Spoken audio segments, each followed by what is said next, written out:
Hello everyone, I am the storyteller and I am here to help you today. I know you use this video to fall asleep, so before that, like the video and subscribe to the channel. Also, where are you from and what time are you watching? Now get comfortable and relax.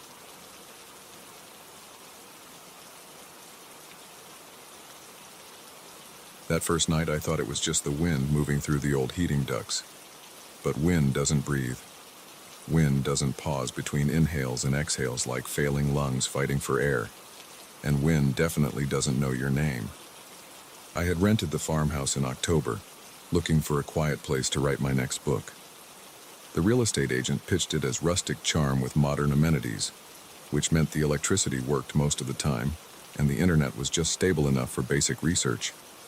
The previous owners had renovated the main floor and upstairs, but the basement remained untouched.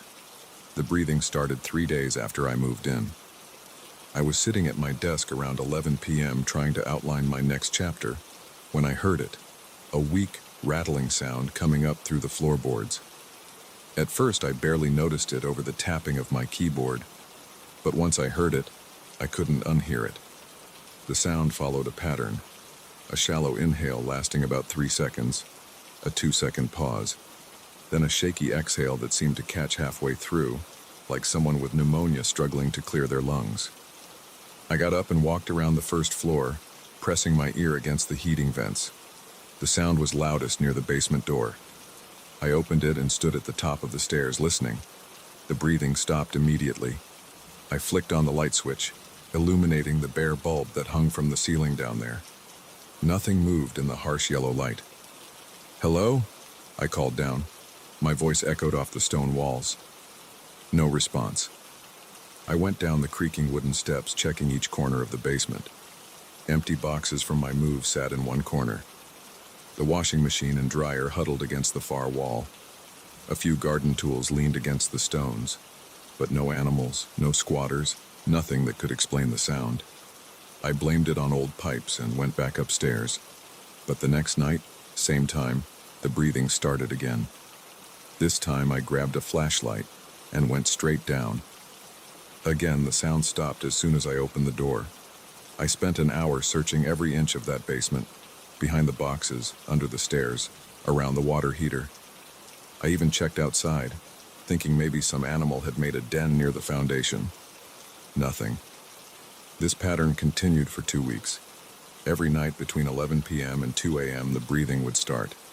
Sometimes it lasted for hours if I ignored it, sometimes just a few minutes. Always the same labored rhythm. Always stopping the moment I investigated. I started recording it on my phone, playing it back for the local handyman who maintained the property. He suggested mice in the walls, but mice don't breathe that loud. The real estate agent brushed off my concerns, saying old houses make all kinds of noises. I called an HVAC specialist to check the heating system. He found nothing wrong. I tried to work through it. During the day, the house was perfectly normal. I could almost convince myself I was imagining things, but as soon as the sun set, the dread would start building in my stomach. I began avoiding the basement entirely, doing my laundry at the local laundromat instead. I plugged in air fresheners around the house to mask the musty smell that seemed to seep up through the floorboards at night. Last night, everything changed. I was sitting in my usual spot, trying to focus on my writing, despite the wet, rattling breaths coming from below. The sound had become almost routine, still unsettling but familiar. Then it shifted. The breathing grew faster, more irregular. Instead of the usual pattern, it came in quick, shallow gasps. My hands froze over the keyboard. In the 3 weeks I'd lived here, the breathing had never changed its rhythm. I felt the hair rise on the back of my neck as the gasping grew louder, more desperate. Then it stopped completely. The silence hit me like a physical weight. I sat perfectly still, straining to hear. My own heartbeat thundered in my ears. 1 second passed. 2, 3. Then I heard it. A whisper, so faint I almost missed it, floating up through the heating vent next to my desk. "Michael." My name. Just my name. Spoken in a dry, raspy voice like sandpaper on stone. I knocked my chair over, scrambling to my feet. The whisper came again, slightly louder. "Michael, I can smell you up there." I ran to the front door, grabbed my car keys from the hook. Behind me, the basement door swung open with a long creak. The whisper turned into a wet chuckle that seemed to come from the bottom of the stairs. "Michael, don't you want to see me?" I yanked open the front door and bolted outside in my socks. The November air hit me like a slap, but I didn't stop running until I reached my car. I fumbled with the keys, dropping them twice before managing to unlock the door. As I slid behind the wheel, I looked back at the house. The porch light illuminated the open front door. Through the doorway, I could see the basement door standing wide open, a rectangle of absolute darkness. Something moved in that darkness. Something taking slow, dragging steps up the basement stairs. I started the car and peeled out of the gravel driveway, spraying rocks behind me. I drove straight to the nearest motel and got a room with my credit card. I'm sitting here now, writing this all down while it's fresh in my memory. The sun rose about an hour ago. I need to go back to the house. All my things are still there, including my laptop with 3 months of work on it. But here's the thing keeping me in this motel room. When I checked my phone after calming down, I found the voice memo app still running. I had started recording when the breathing pattern changed, operating on pure instinct. I figured no one would believe me without proof. I just listened to the recording. The breathing is there, clear as day, the gasping, the silence. But my name, the whispers, they're not on the recording. Just 3 minutes of dead silence after the breathing stops. I can't explain that. I know what I heard. But if those whispers weren't coming up through the heating vents, they must have been coming from right behind my chair. I've called the real estate agent and told her I'm terminating my lease immediately. She's threatening legal action. I don't care. They can keep my security deposit. They can sue me for the remaining rent. Nothing will make me spend another night in that house. But I do need to go back one last time in daylight to get my things. I'm sitting here watching the sun climb higher, telling myself I just need to walk in, grab what I need, and walk out. 10 minutes tops. I won't go near the basement door. I won't even look at it. I keep thinking about those dragging footsteps coming up the stairs, about how the whispers didn't come through the vents at all, about what might have been standing behind me, close enough to whisper in my ear while I sat frozen at my desk. The motel checkout is at 11 a.m. I've got 2 hours to work up my courage. 2 hours to convince myself I imagined everything. 2 hours to prepare myself to walk back into that house. But I know one thing for certain. Whatever waits in that basement knows I'm coming back. It knows I have to come back. And this time, it won't just whisper. I can feel it, even now, sitting in this bright motel room miles away. The same way I felt its presence growing stronger each night for the past 3 weeks. It's patient, it's hungry, and it knows my name. Maybe I'll just buy a new laptop. Update. For those asking what happened next, I did go back to the house, but not alone. I convinced 2 of my friends to come with me, and we went in the middle of the day. The basement door was still open, just like I'd left it. The house smelled normal, no trace of the musty odor from before. We got all my essential belongings out in about 15 minutes. Nobody went near the basement. I broke my lease and moved back to the city. The real estate agent eventually dropped her threats of legal action after 3 more tenants moved out within weeks of renting the place.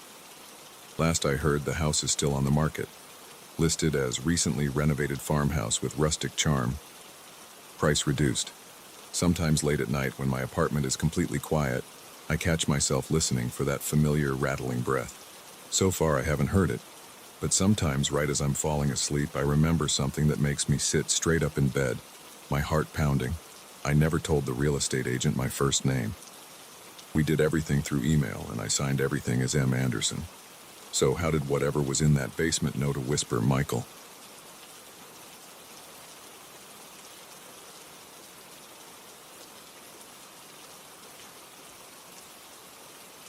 The first time I noticed something was wrong, at Unit 247, was 3 weeks after I rented it.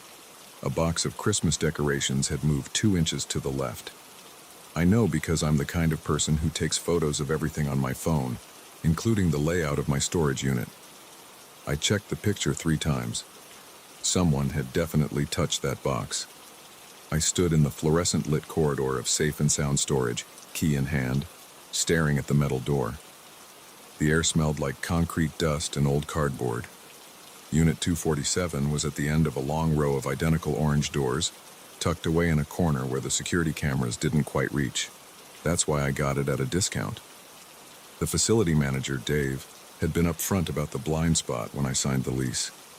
My wife, Sarah, thought I was crazy to rent a storage unit after the divorce. "Just sell everything," she said. "Start fresh." But I couldn't let go of 12 years of life that easily. So here I was, paying $89, $99 a month to keep old photo albums, furniture, and boxes of memories in a 10x10 concrete box. I unlocked the door and rolled it up. The metal rattled against the track. Everything looked normal at first glance. The stack of moving boxes along the back wall, the old leather armchair my grandfather left me, the plastic bins of summer clothes. But then I saw it. The Christmas box had definitely shifted. And there was something else. The layer of dust on top of the boxes was different, disturbed, like someone had run their hand across it. I pulled out my phone and took new pictures, comparing them side by side with the ones from 3 weeks ago. My hands were sweating. I wasn't crazy. Things had moved. The facility had a keypad entry system and security cameras at the main entrance. You needed a code to get in the gate and into the building, but once inside, anyone could walk the halls. I'd seen other renters coming and going. Maybe someone had the wrong unit number and tried to open my door by mistake. I checked the lock. No signs of tampering. I went through the boxes one by one, but nothing seemed to be missing. Just slightly shifted. The dust patterns were wrong. Even the air felt different, like someone else had been breathing it. I should have called the police right then, or at least reported it to the facility manager. But what would I say? Someone moved my Christmas decorations 2 inches to the left? They'd think I was losing it. After the divorce and losing my job, maybe I was. Sarah had certainly thought so. So I did what any rational person would do. I bought a motion-activated camera from Best Buy and hidden it behind some boxes, pointing at the door. The battery would last 2 weeks. If anyone came in, I'd know. A week passed. I checked the camera footage every day. Nothing. The boxes stayed exactly where they were. The dust settled in undisturbed patterns. I started to think I'd imagined the whole thing.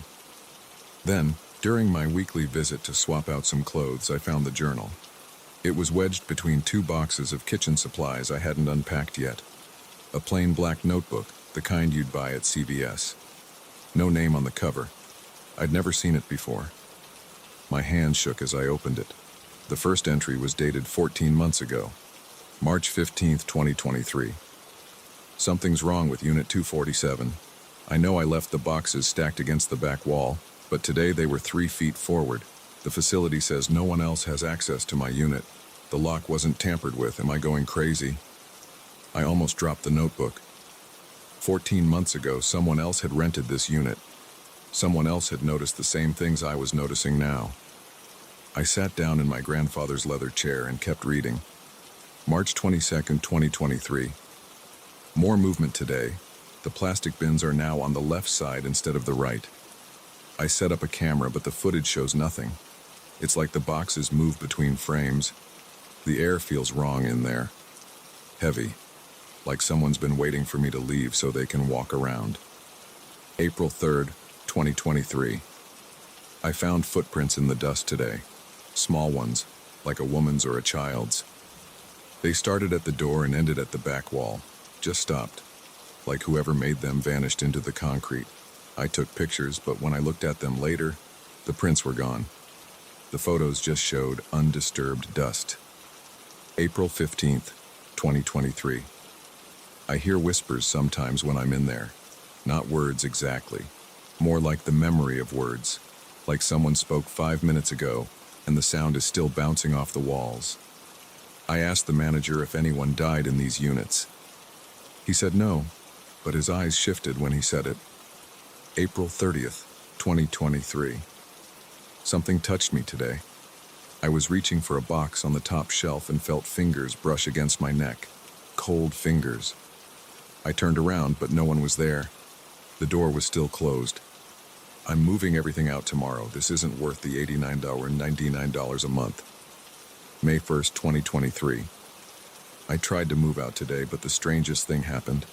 None of my boxes would go through the door. I'd pick them up inside the unit, but as soon as I got to the threshold, they'd get impossibly heavy. Like they were filled with concrete instead of old clothes and books. Even empty boxes felt welded to the floor when I tried to take them out. What's happening to me? May 2, 2023. The whispers are getting louder. They're saying my name now. I can almost make out whole sentences. Something about staying. Something about never leaving. I'm writing this from inside Unit 247. I can't seem to make myself walk out the door. My legs won't move. The air is so heavy. This will be my last entry. If anyone finds this, don't rent Unit 247. Don't. The entry ended mid-sentence. The rest of the notebook was empty. I checked the facility records later. No one had officially rented Unit 247 before me. The manager said it had been empty for over a year. I should have left right then. Moved everything out and never looked back. But I didn't. Maybe it was curiosity. Maybe it was something else, something pulling me back. I started visiting more often. Every other day instead of weekly. I set up more cameras, better ones, with infrared and motion sensors.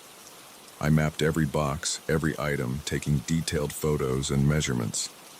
Something was happening in Unit 247, and I was going to figure out what. The changes were subtle at first. A box moved an inch to the right. A shirt fallen off its hanger. Dust patterns that didn't make sense. But they got more obvious as time went on. One day I found all the boxes had rotated 90 degrees counterclockwise. The next week, every single item in the unit had switched places with something else, like a mirror image of my original layout. The cameras caught nothing, just static and occasional blips of interference. Then the whispers started. I heard them first 3 days ago, just at the edge of hearing, like someone talking in the next room. I couldn't make out words, just the rhythm of speech. When I turned around or moved closer to the sound, it stopped. Yesterday I found footprints in the dust, small ones, just like in the journal. They led from the door to the back wall and vanished. I took pictures, but when I looked at them later, the prints were gone, just like the previous tenant described. Today I'm sitting in my grandfather's chair, writing this all down. The air feels thick, like water. The whispers are getting louder. I can almost make out words. Something about staying. Something about never leaving. My legs feel heavy. When I tried to stand up a few minutes ago, my muscles wouldn't respond. The door to Unit 247 is still open, but it looks wrong somehow. Distorted, like I'm seeing it through warped glass. The whispers are clearer now. They're saying my name. Telling me I'm home. Telling me I'll never have to leave again. Never have to deal with the divorce or the job hunting or the loneliness. I can stay here in Unit 247 forever. My hand is shaking as I write this. The pen feels heavier with each word. The air is pressing down, dense as concrete. I can barely lift my arms. If anyone finds this journal, don't rent Unit 247. Don't open the door. Don't. The facility manager found the storage unit empty 3 days later. The rent was paid up for the month, but the tenant had vanished. Left everything behind. Furniture, boxes, photos. The only strange thing was all the items had been pushed up against the walls, leaving a clear space in the center of the unit, like someone had been sitting there. They cleaned everything out and put Unit 247 back on the market. The new rate was $79.99 a month. A real bargain, the manager said. Perfect for someone going through a tough time who needed a place to store some memories. After all, the security cameras worked great and they had that fancy keypad entry system. What could possibly go wrong? Unit 247 is still available. The air inside smells like concrete dust and old cardboard, and sometimes if you stand very still and listen carefully, you might hear whispers. But that's probably just the ventilation system. Probably. The manager will give you a good deal if you sign a lease today. Just don't mind the dust patterns, or the footprints, or the way the boxes seem to move when you're not looking. It's only $79, $99 a month. Such a bargain for a $10 slice of forever. Just don't read any strange notebooks you might find, and whatever you do, don't start writing in them. The whispers are getting louder now. They know your name. They've been waiting for you. Unit 247 is ready for its next tenant. Are you ready for Unit 247?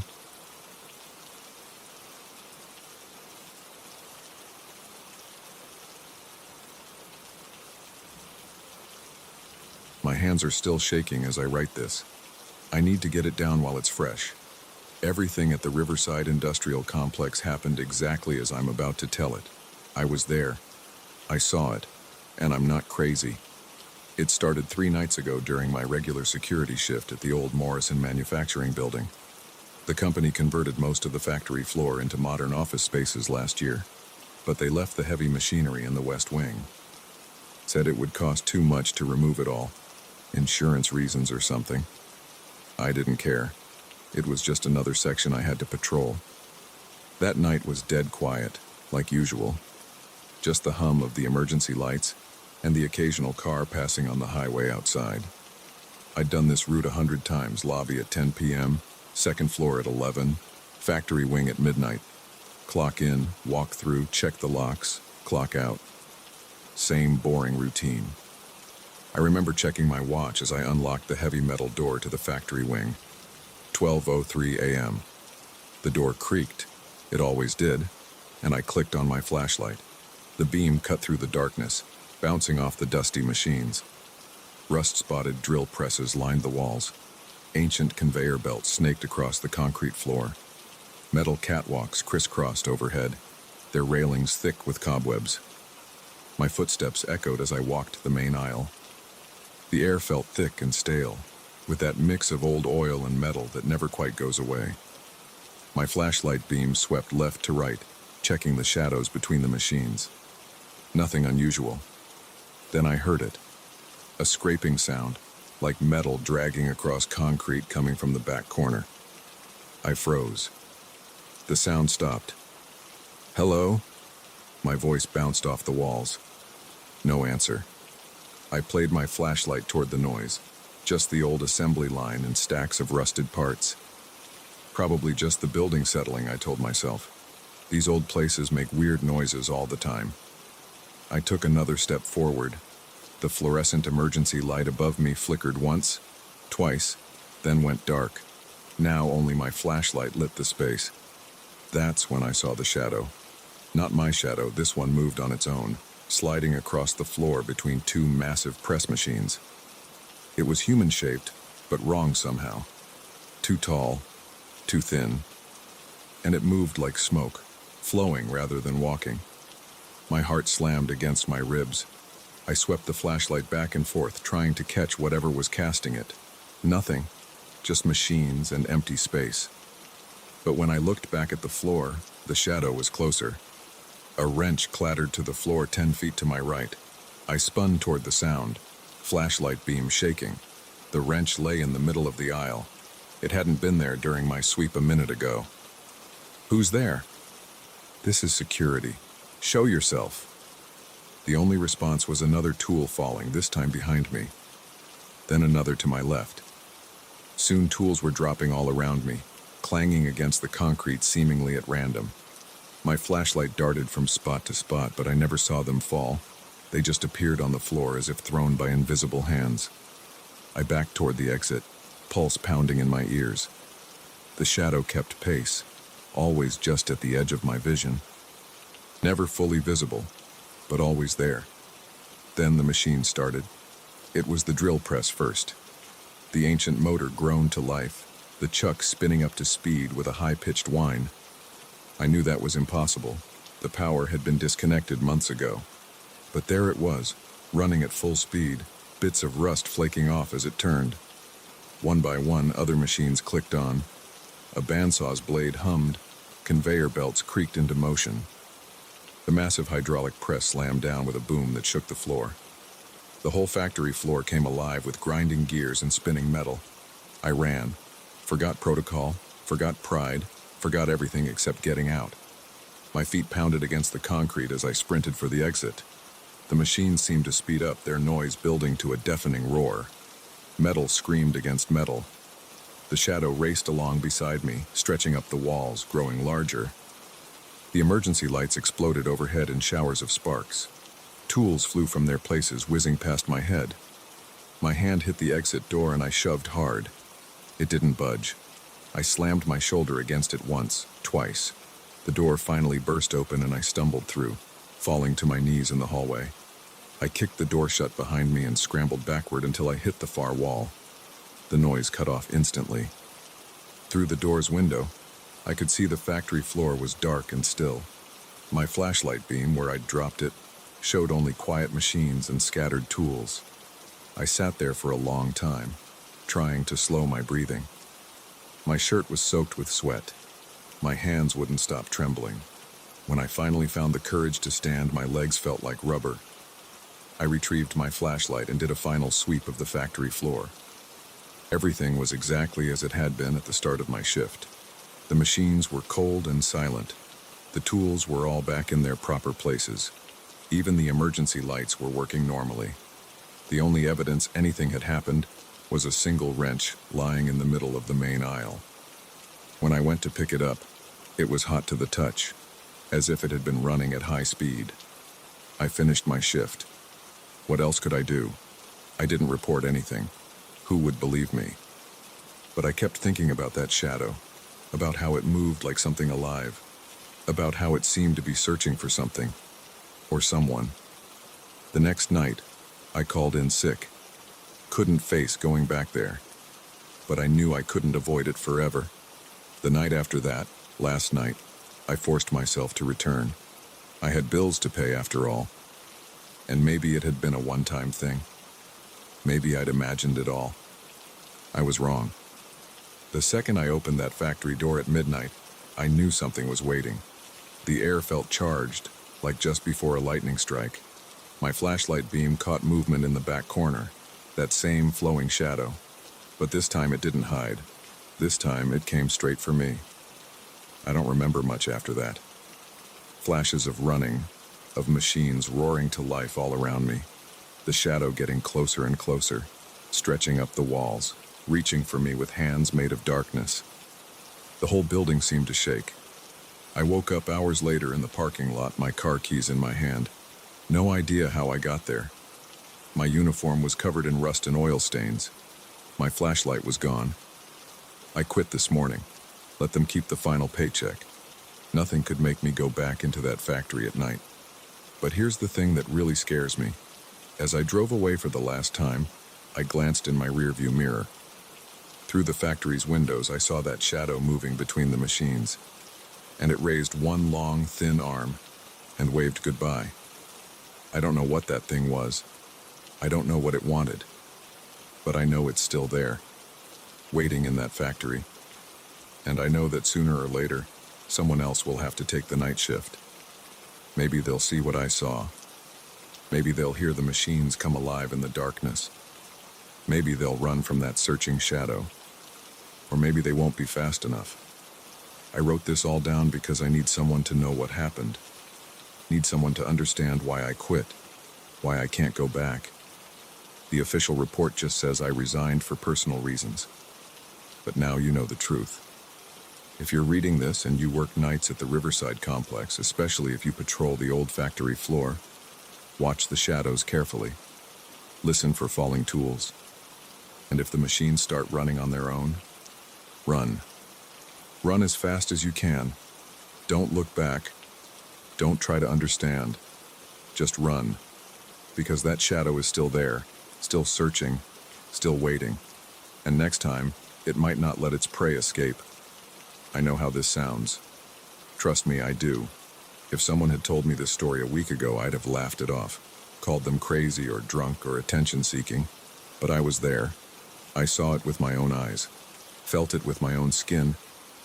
The bruises from those flying tools are still visible on my arms.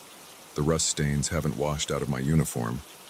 And sometimes, when I close my eyes, I still see that shadow reaching for me, its form twisting in ways that shouldn't be possible. I've started leaving lights on in my apartment at night. Can't stand the dark corners anymore. Can't stop checking over my shoulder, expecting to see that flowing darkness following me home. My hands are shaking again. Need to stop writing. But I had to get this down, had to make a record, because I know that shadow is still there in the factory, still moving between those silent machines, still waiting for the next night watchmen to make their rounds. And God help them when they do. This is my statement. Every word is true. Take it as a warning or dismiss it as the ravings of a scared man. But if you ever find yourself working nights at the Riverside Industrial Complex and you hear tools starting to fall in the darkness, don't wait around to see what happens next. Don't try to be brave. Just run. Run while you still can.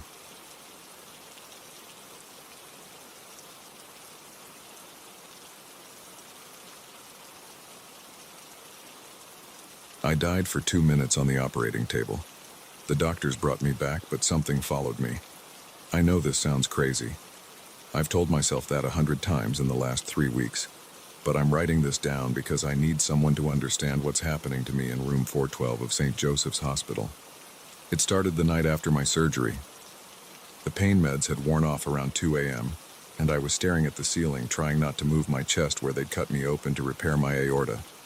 The room was dark except for the green glow of the heart monitor and the thin strip of light under the door. The air conditioning hummed. My mouth was dry. I felt it first, a light pressure on my right shoulder. A hand, not gripping, just resting there. The touch was warm through the thin hospital gown. I turned my head expecting to see Nancy, my night nurse, but no one was there.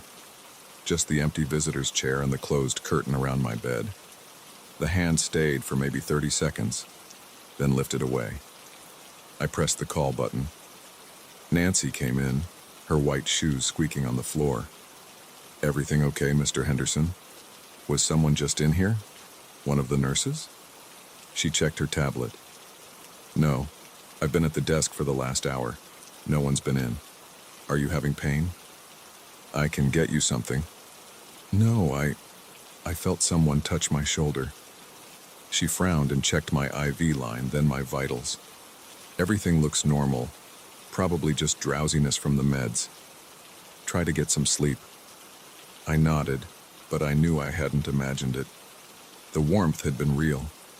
I could still feel where those fingers had pressed. The next day passed normally. My wife Sarah visited, bringing magazines and a crossword book. The physical therapist made me walk up and down the hall, holding onto a walker like an old man. I ate lime jello and watched game shows. Normal hospital routine. But that night, it happened again. 3 a.m. this time. I was half awake, drifting in and out. The hand touched my left shoulder. Gentle, almost comforting. I jerked fully awake, my heart racing on the monitor. Empty room again. I hit the call button harder than necessary. A different nurse came in, Kevin, young guy with a sleeve tattoo. "Nobody's been in here," he said after I explained. "Want me to check the security cameras?"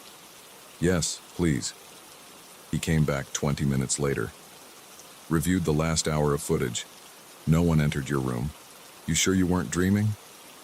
I wasn't sure of anything anymore. The lack of sleep was getting to me. Every shadow looked like a person. Every random noise made me jump. The third night, I tried to stay awake. Drank 3 cups of coffee at dinner. Kept all the lights on. The TV played infomercials with the sound off. I watched the clock tick past midnight. 1, 2 a.m. At 2:47, the hand touched my right shoulder again. This time, I grabbed for it immediately. My fingers closed on empty air, but the pressure remained. Warm. Solid. Completely impossible. "Who's there?" My voice cracked. "What do you want?" No response. Just that gentle touch for maybe 45 seconds, then gone. I didn't call the nurse this time. They already thought I was losing it. Maybe I was. Post-surgery stress or something. PTSD from nearly dying on the table. The next day, I asked my cardiologist, Dr. Werner, about hallucinations as a medication side effect. He adjusted my dosages, but the visits continued. Every night between 2 and 3 a.m. Always a hand on my shoulder, always gone before I could make sense of it. I started keeping a log. Night 5. 2:15 a.m., right shoulder, 37 seconds. Night 6. 2:52 a.m., left shoulder, 41 seconds. Night 7. 2:33 a.m., right shoulder, 35 seconds. The pattern was consistent. Never any other contact, never any sound or voice, just that warm, gentle touch. Sarah thought I was having anxiety attacks. The nurses suggested sleep medication. The hospital psychiatrist stopped by to chat. I stopped telling them about it, but I started asking questions.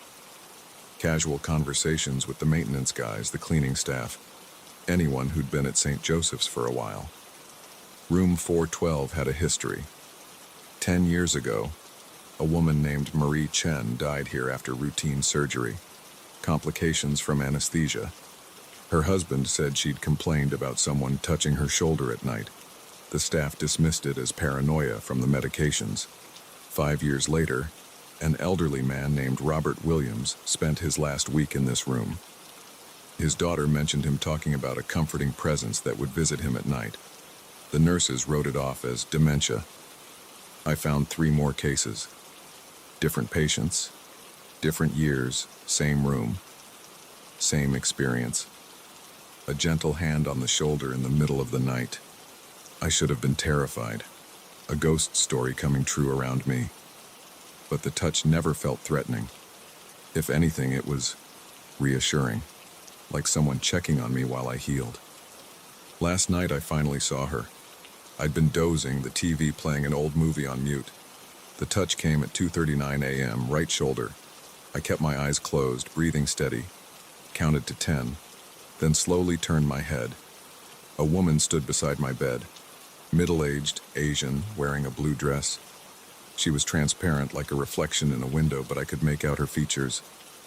She was smiling slightly, her hand resting on my shoulder. Our eyes met.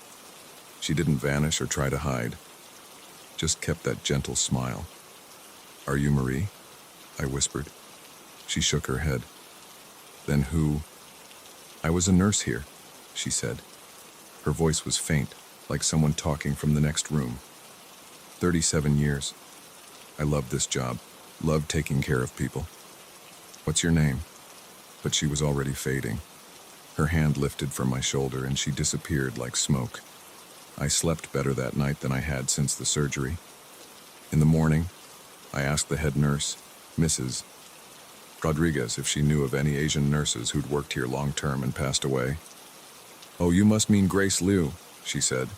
"She was here forever, retired about 5 years ago. Sweetest woman you'd ever meet, always checking on patients in the middle of the night just to make sure they were comfortable. She died last year, cancer. Why do you ask?" "I was discharged this afternoon. My chest is healing well. The doctors say I should make a full recovery. But I can't stop thinking about room 412 and the gentle hands that comfort the sick and dying. I wrote this all down as soon as I got home while the details were fresh. Some of you won't believe me. That's fine. I'm not sure I would have believed it either before. But I know what I felt, what I saw. And I know that somewhere in St. Joseph's Hospital in room 412, Grace Liu is still making her rounds, still checking on her patients, still doing the job she loved, even after death. Tonight, someone else is in that room, maybe feeling scared and alone. Maybe they'll feel a warm hand on their shoulder around 2 a.m. Maybe they'll know they're not alone. I hope they find the same comfort I did. And I hope Grace knows that even though we can't see her most of the time, her care still matters. Her work isn't finished. Neither is mine. The doctors say I need to come back for a follow-up in 2 weeks. Same hospital, different room. Part of me hopes I'll feel that gentle touch again, just to know she's still there, still watching over us, but maybe it's better if I don't. Some people need her more than I do now. The sick, the scared, the dying. Let her watch over them. Let her be their comfort in the dark hours of the night. As for me, I'm going to live. Really live. Because I've learned something in room 412. Death isn't the end of caring. It isn't the end of love. And sometimes when we're at our lowest, help comes from places we'd never expect, even if it's just a gentle hand on your shoulder at 2 a.m.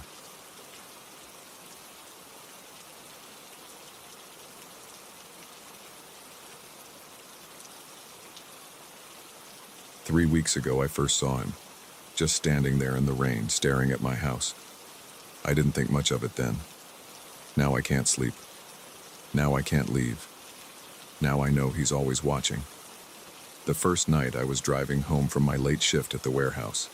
The windshield wipers struggled against the heavy rain, and my headlights cut through sheets of water. I turned onto my street, Pine Grove Avenue, at 2:37 a.m. The yellow circles from the street lamps reflected off the wet asphalt. I pulled into my driveway, and that's when my headlights caught him. A tall figure in a dark coat, standing motionless on the sidewalk directly across from my house. His face was hidden in shadow. He didn't move or react to my car's lights. He just stood there looking straight ahead at my front door. I sat in my car for a minute, engine idling. The rain drummed on the roof. The figure didn't move. I checked my phone, 2:39 a.m. Maybe he was waiting for someone, or lost. But something about how still he stood made my stomach tighten. I grabbed my lunchbox from the passenger seat and got out of the car. The cold rain immediately soaked through my jacket. I looked across the street again, preparing to call out and ask if he needed help. He was gone. I stood in my driveway, rain running down my neck, staring at the empty sidewalk. There was nowhere he could have gone that quickly. The nearest house was 30 feet away, and I would have seen him walking in either direction. But he had vanished. My hands shook slightly as I unlocked my front door. I told myself I was being stupid. Probably just some guy waiting for an Uber or something. I hung up my wet jacket, made a sandwich, and went to bed. Didn't think about it again until the next night. Same routine. Late shift, rainy drive home, pulled into the driveway at 2:41 a.m. And there he was. Same spot, same stillness, same dark coat, just staring at my house. This time I didn't wait. I got out of my car immediately and called out, "Hey, can I help you with something?" My voice sounded too loud in the quiet street. The rain muffled everything else. He didn't respond or move. "Look, you're kind of freaking me out standing there. What do you want?" "Nothing." Not even a twitch. I took a few steps forward, anger starting to replace my unease. "I'm going to call the cops if you don't." Gone. Between one blink and the next, the sidewalk was empty. I ran across the street. The wet concrete showed no footprints. I looked up and down the block, no movement, no sound except the rain. My heart pounded in my chest. Inside my house, I double-checked all the locks, closed all the curtains, tried to convince myself I was overreacting. Probably just some weirdo trying to scare people. I'd install some security cameras tomorrow. I didn't sleep much that night. Every sound made me tense up. Every shadow looked like a dark coat. The next morning, I bought 4 wireless security cameras. Spent my lunch break installing them. 1 covering the driveway, 1 on the front door, 2 watching both directions of the sidewalk. The app showed clear views of every angle. If that guy showed up again, I'd have him on video. That night it wasn't raining. I got home at 2:35 a.m. The street was empty. I checked every camera feed before going inside. Nothing unusual. At 3:17 a.m. I woke up to my phone buzzing. Motion alert from the sidewalk camera. My hands were sweating as I opened the app. The feed showed an empty sidewalk. I switched between cameras. Nothing. But then I noticed the timestamp on the motion alert clip was 3 minutes earlier. I played it back. The video showed the same dark figure appearing suddenly in frame, standing perfectly still, staring at my house. For exactly 1 minute, he didn't move at all. Then the video glitched, just for a fraction of a second, and he was gone. I replayed it 10 times. There was no way he could have moved that fast. And how did he just appear like that? I saved the clip and took screenshots. The next day, I called in sick to work. Spent hours reviewing the footage, trying to figure out how he did it. The video quality was good, 1080p, infrared night vision. But every time, he just appeared and disappeared instantly. I posted the clips on some Reddit forums about security cameras and unexplained phenomena. Most people said it was obviously fake or a glitch. A few suggested it might be a ghost. One user who claimed to be a video expert said the footage showed no signs of editing. The figure simply ceased to exist between frames. That night, I stayed up watching the cameras. At exactly 3:17 a.m. motion alert, there he was. Same spot, same stance, same dark coat. I grabbed my phone and ran outside. He was still there, a solid physical presence. In the streetlight, I could see the wet gleam of his coat, but his face was wrong. Like looking at a smeared photograph, the features shifted and blurred when I tried to focus on them. My throat closed up, my legs felt weak. He started to turn his head toward me, so slowly, so unnaturally smooth. I ran back inside, slammed the door, slid down against it, gasping for air. When I finally looked at my phone, the camera feeds were all offline. The cameras came back online an hour later. No sign of the figure. The stored footage from that time period was corrupted, just static and digital artifacts. I called in sick again the next day, spent hours online researching similar experiences. Found a few scattered reports, people seeing motionless figures late at night, always watching houses or buildings, always disappearing impossibly fast.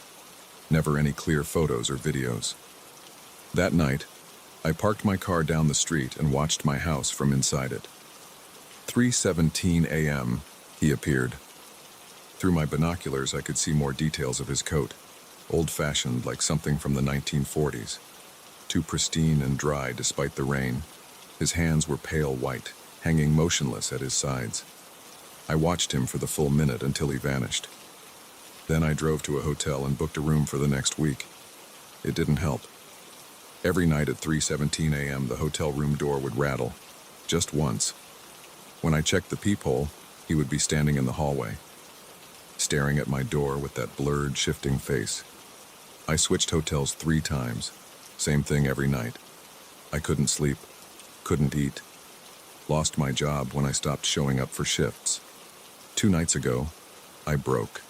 Had to know what he wanted. At 3:16 a.m., I opened my hotel room door and waited. He appeared right in front of me. Up close, his coat rippled in ways fabric shouldn't move. The air around him felt wrong, heavy and cold. His face, I still can't describe what I saw. My mind shies away from the memory. He spoke, not with a voice. The words just appeared in my head. "You see me now. You're part of it." "Part of what?" I whispered. "The watching. Your turn comes soon." He vanished, but now I understand. Every night since then, I felt the changes starting. My movements getting slower, stiffer. The urge to stand and stare growing stronger. Tonight will be my last night of freedom. I can feel it. My skin is already too tight. My thoughts are stretching out, becoming still and quiet. Soon I'll take my place on another sidewalk, another street, another watcher in the night. I'm writing this as a warning. If you see someone standing motionless in the dark, staring at a house, don't look too long. Don't try to understand. Drive past. Look away. Because once you truly see us, you'll become one of us. My fingers are getting stiff, hard to type. Almost time. The rain is falling. The street is calling. I need to stand now. I need to watch. I need to...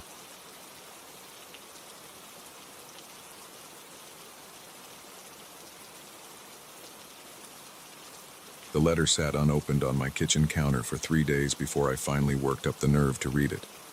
My Uncle Derek was dead, and he'd left me his cabin in Montana. I hadn't seen him in 15 years, not since that Christmas when I was 12. Now, at 27, I was his sole heir. I quit my dead-end job at the insurance company in Minneapolis and drove west. 20 hours straight through, stopping only for gas and coffee. The late October wind whipped fallen leaves across the empty highway as I followed the GPS down progressively smaller roads, until I turned onto a rutted dirt track that wound through dense pine forest. The cabin appeared through the trees as the sun was setting. It was bigger than I expected. 2 stories of weathered logs with a steep pitched roof and a wide front porch overlooking the lake. Dead leaves cluttered the wooden steps. The key was under a fake rock by the door, just like the lawyer had said. Inside, everything was covered in a thick layer of dust. Uncle Derek had died 6 months ago, but from the looks of it, he hadn't actually lived here in years. The furniture was old but solid, heavy wooden pieces that looked handmade. A stone fireplace dominated the main room. The kitchen still had dishes in the cupboards and canned food in the pantry, like he'd just stepped out for a while and meant to come back. I dragged my bags upstairs to the master bedroom. The bed was stripped bare, but I'd brought sheets and blankets. By the time I finished making the bed and unpacking some clothes, full dark had fallen outside. The wind had picked up, making the old cabin creak and groan. That's when I heard it for the first time. A whisper so faint I thought I was imagining it, like someone speaking just below their breath, too quiet to make out the words. I walked to the bedroom door and listened hard. Nothing but the wind. I went downstairs to start a fire, telling myself it was just an old house settling. The kindling caught quickly, and soon I had a decent blaze going. I was heating up a can of soup on the ancient gas stove when movement caught my eye, a dark shape sliding past the kitchen window. I spun around, but there was nothing there. Just my reflection in the glass, distorted by the darkness outside. The whispers came again as I was eating my soup. Clearer this time, seeming to emanate from the walls themselves. Still too quiet to understand, but definitely human voices. Multiple voices, speaking in overlapping murmurs. I got up and walked around the room, pressing my ear to the walls. The sounds shifted, always seeming to come from wherever I wasn't. "Hello?" I called out. My voice sounded thin and afraid. "Is someone there?" The whispers stopped immediately. The silence felt heavy, expectant. Then in my peripheral vision I saw it, a human shape, tall and black as a shadow, standing in the corner of the room. When I turned to look directly at it, it was gone. I didn't sleep much that first night. Every time I started to drift off, the whispers would start up again, or I'd catch a glimpse of movement just at the edge of my vision. By morning, I'd convinced myself it was all in my head. Stress and exhaustion from the long drive combined with being alone in a strange place. I spent the day exploring the property. The cabin sat on 20 acres, most of it forested with about 100 feet of lakefront. There was a small dock extending into the water, weathered but still solid. A tool shed behind the cabin contained fishing gear and basic maintenance tools. Everything was organized and well maintained despite the years of disuse. In the afternoon, I drove into town, if you could call it that. Just a general store, a gas station, and a handful of houses clustered around a crossroads. The girl at the store counter perked up when I mentioned I was staying at the old Morrison place. "Oh, your uncle's cabin?" I remember him. Used to come in every couple weeks for supplies until about 3 years ago. Just stopped showing up one day. Nobody knew what happened to him until we heard he died down in Arizona. "Did he ever mention why he left?" I asked. She shook her head. "Not to me, but he got kind of strange near the end there. Jumpy. Wouldn't look people in the eye. Started buying lots of salt and sage bundles, religious stuff like that. Some folks said they'd see his truck racing down the road in the middle of the night, like he was running from something." I bought some groceries and basic supplies, trying to ignore the uneasy feeling her words had stirred up. Back at the cabin, I spent the remaining daylight hours cleaning. The physical work helped keep my mind off the previous night's experiences, but as soon as darkness fell, it started again. The whispers were louder this time, coming from all around me. Still maddeningly unclear, but with an urgent, insistent quality that made my skin crawl. I turned on every light in the house and tried to watch TV on my laptop, but the Wi-Fi was practically non-existent, and my cell signal was barely 1 bar. The shadow figures were more numerous, too. They'd appear in doorways or glide past windows or stand motionless in corners, always vanishing when I tried to look at them directly but staying visible longer in my peripheral vision. I started counting them. 3 distinct shapes, then 5, then 7. Around midnight, I heard footsteps on the porch, heavy boots on wooden planks walking slowly from one end to the other. I grabbed a fireplace poker and approached the front door. The steps stopped directly outside. I yanked the door open, poker raised. Nothing. The porch was empty. The motion-activated security light showed no one in the yard. But as I started to close the door, I caught a whiff of cigarette smoke, the same brand my uncle used to smoke. I slept with all the lights on that night, wrapped in every blanket I'd brought. The whispers never completely stopped, but they faded to a background murmur that exhaustion eventually allowed me to tune out. I dreamed of dark shapes pressing against frosted windows, their features indistinct but their intent clear. They wanted in, and they wanted me gone. The next few days fell into an unsettling pattern. During daylight hours, the cabin was just a cabin, quiet, peaceful, even beautiful in the crisp autumn sunlight. I spent my time fixing things up, cleaning years of dust and cobwebs, trying to make the place feel like home. But as soon as the sun set, the presence of others became undeniable. The shadow figures grew bolder, staying visible longer even when I looked right at them. They had no features I could make out, just human-shaped voids that seemed to absorb what little light there was. They moved with purpose, gathering in groups of 3 or 4, always keeping their distance but clearly aware of me. The whispers evolved too. Individual words became distinguishable, though I could never quite string them into coherent sentences. My name featured prominently, along with phrases like, "doesn't belong," and "make him leave," and "like the other one." They seemed to be arguing among themselves about what to do with me. On the 4th night, things escalated. I was in the kitchen washing dishes when all the cabinet doors flew open at once, slamming against their hinges. Plates and glasses launched themselves off the shelves, shattering on the floor around me. I ran upstairs and locked myself in the bedroom, but the whispers followed me through the walls. "Get out, get out, get out." The words were clear now, spoken in multiple voices that overlapped and echoed. The temperature in the room plummeted. My breath came out in visible puffs. The shadow figures appeared one by one, forming a ring around my bed. 7 of them, tall and absolutely still, radiating malevolence. I grabbed my phone with trembling hands and called the lawyer who'd handled Uncle Derek's estate. "The cabin," I said as soon as he answered. "Did my uncle say anything about problems? Strange things happening?" A long pause. "I'm not at liberty to discuss the specifics of your uncle's mental state in his final years," he said carefully. "But I am required to inform you that the property has been difficult to maintain continuous ownership of. There have been 17 different owners since 1920. None have managed to stay longer than 4 years. Your uncle held out for 3 years and 8 months before relocating. What happened to the others, the previous owners? Various reasons were given: mental breakdown, financial difficulties, sudden illness. One simply disappeared, leaving all their belongings behind.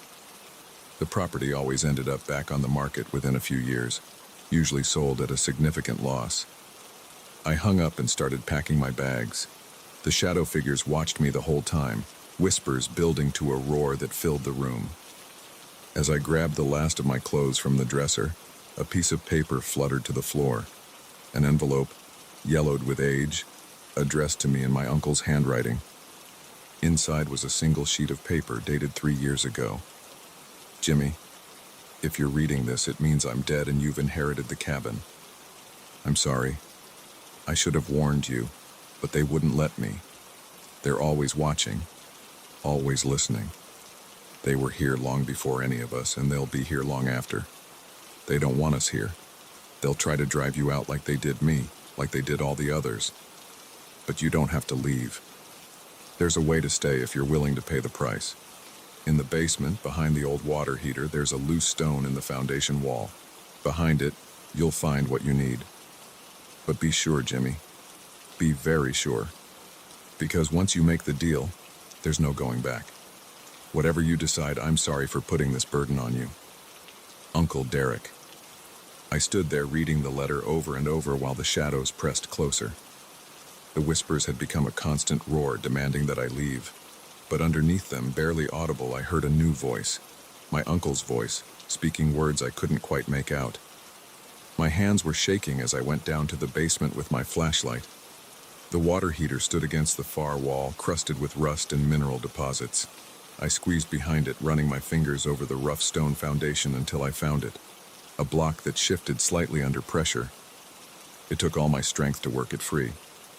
Behind it was a small cavity containing a leather-bound book, its pages brittle with age.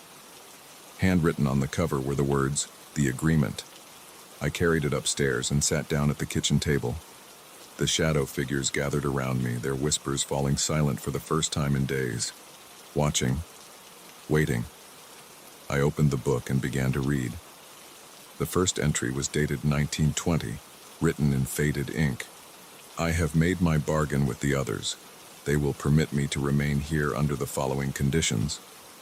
The rest of the book contained similar entries from each subsequent owner, including my uncle. Each had struck their own deal with the entities that claimed this place as their domain. The terms varied, but the core agreement remained the same. The living could stay, but only by giving something to the dead. Some offered material sacrifices, valuable possessions burned at midnight during the new moon. Others promised regular rituals of acknowledgement and respect. A few made darker bargains involving blood or pain. My uncle's entry was near the end, the ink still relatively fresh. "I offer them my voice. I will speak only to them, never to another living soul, for as long as I remain here. In return, they will allow me to stay." That explained his sudden reclusiveness in those final years. But he'd broken the agreement by leaving. I wondered what price he'd paid for that betrayal.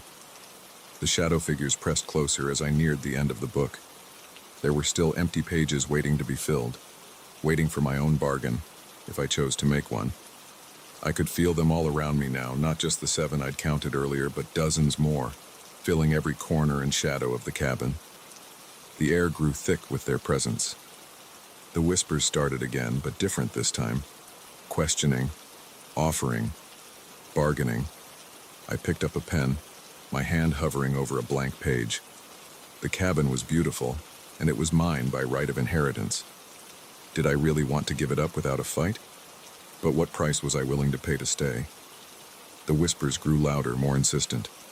The shadows leaned in, eager to hear my terms. Outside, the wind picked up, rattling the windows like something trying to get in. Or perhaps trying to give me one last chance to get out. I pressed the pen to paper and began to write. "I, James Morrison, hereby offer the following bargain."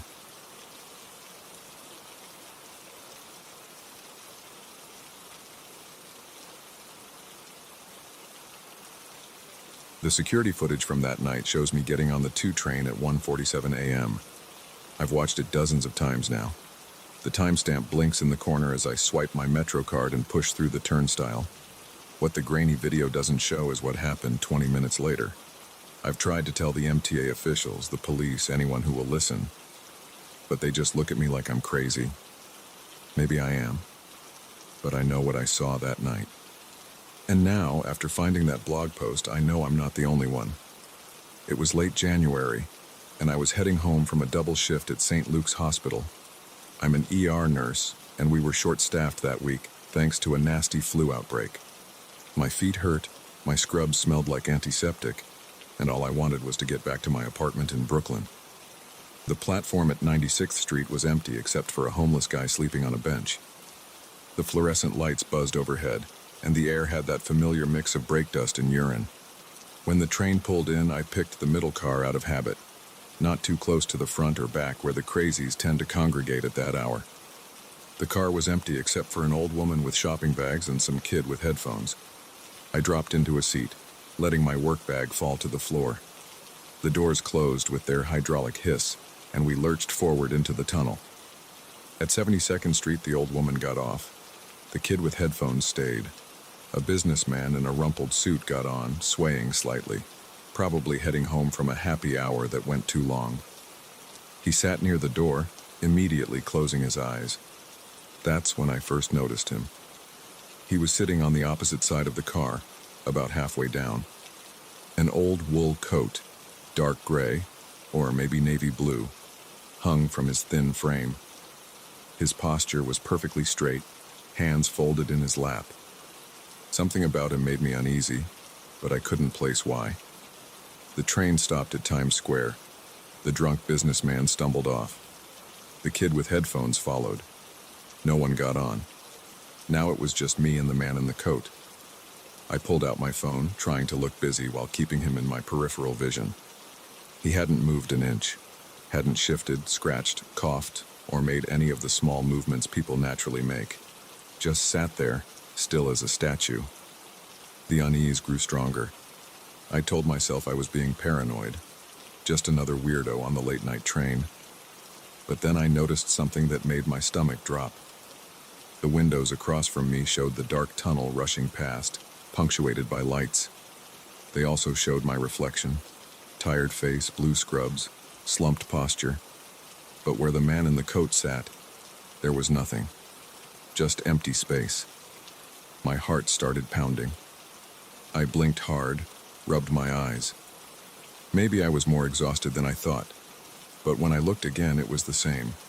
The man was there, solid as anything, but his reflection was completely absent from the window.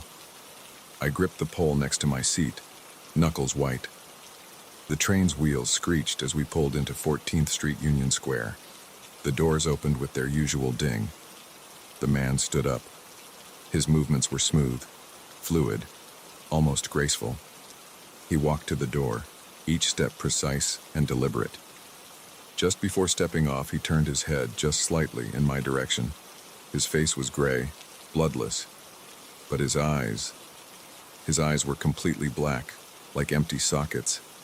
A slight smile played at the corners of his mouth. Then he was gone. The doors closed. The train moved on. I sat there shaking, cold sweat running down my back.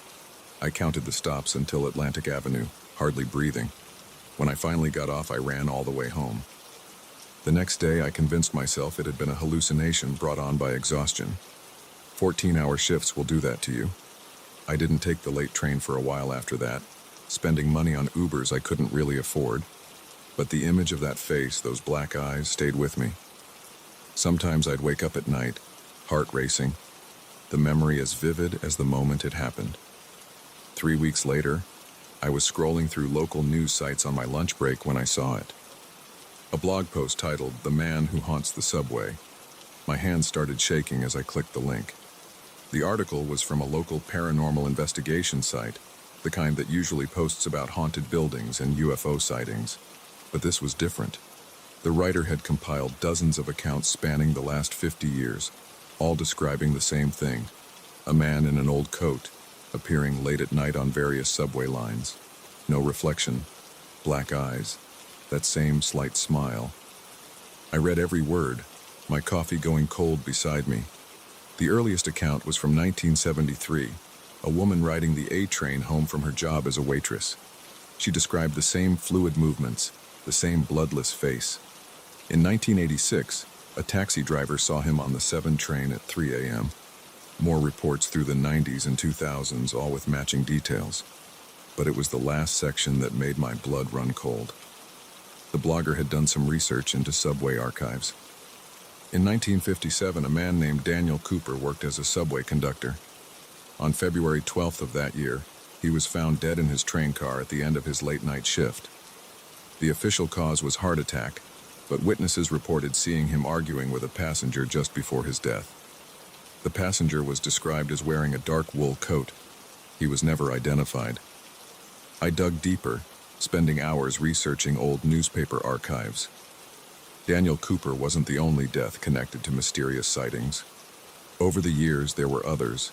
Passengers and MTA employees found dead in subway cars or on platforms, all after reported encounters with a man matching the same description.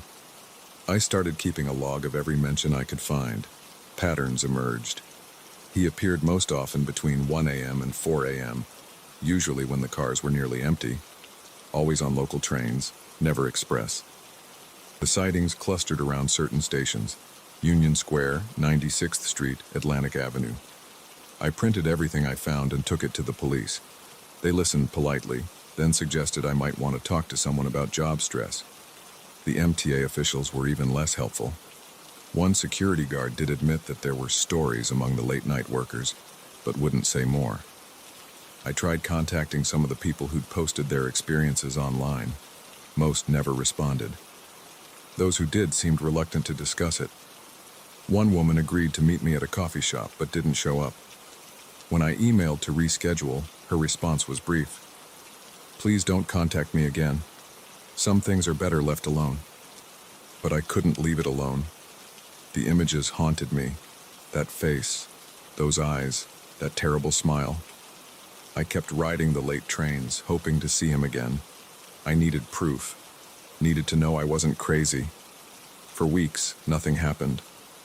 Just empty cars and tired passengers. I started to doubt myself. Maybe it had been a hallucination. Maybe I was connecting unrelated incidents into a pattern that didn't exist. Then, last Tuesday, it happened again. I was on the 2 train, heading downtown around 2 a.m. An older man got off at 72nd Street, leaving me alone in the car.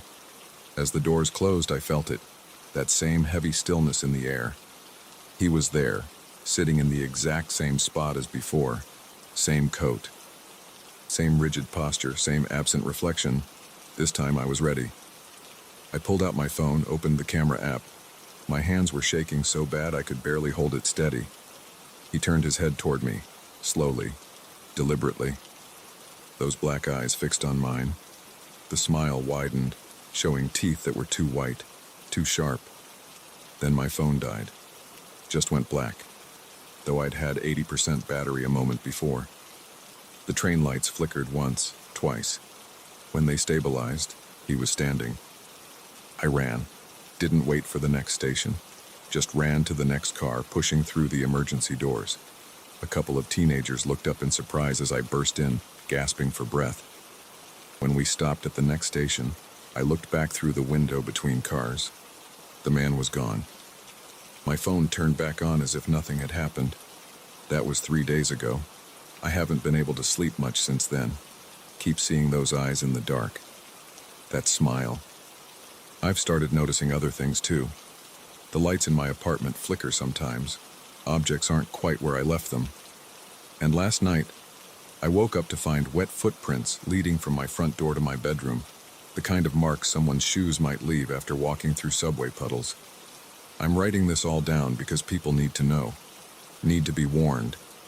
If you're on the subway late at night and you see a man in an old coat, don't look at his face. Don't take out your phone. Just get off at the next station no matter where it is. I'm posting this everywhere I can think of. Already got banned from several local forums. People say I'm making it up, or I'm mentally ill, or I'm trying to start an urban legend. But I know what I saw, and I know he saw me too. The thing that scares me most isn't the encounters themselves. It's what I found this morning when I was reviewing more old articles. In every case where someone died after seeing him, they'd tried to warn others first. They'd posted online, contacted authorities, kept records, just like I'm doing now. I'm writing this from a Starbucks near Union Square. When they close, I'll have to take the train home, the last train of the night. I can feel it in my bones. He'll be there, waiting. And this time, I don't think he'll just smile and walk away. So if you're reading this, please remember what I told you. And if you're ever on the subway late at night and you feel that strange stillness in the air, don't look up. Don't look at his face. Just pray the next station comes quickly. And whatever you do, don't ride the last train alone.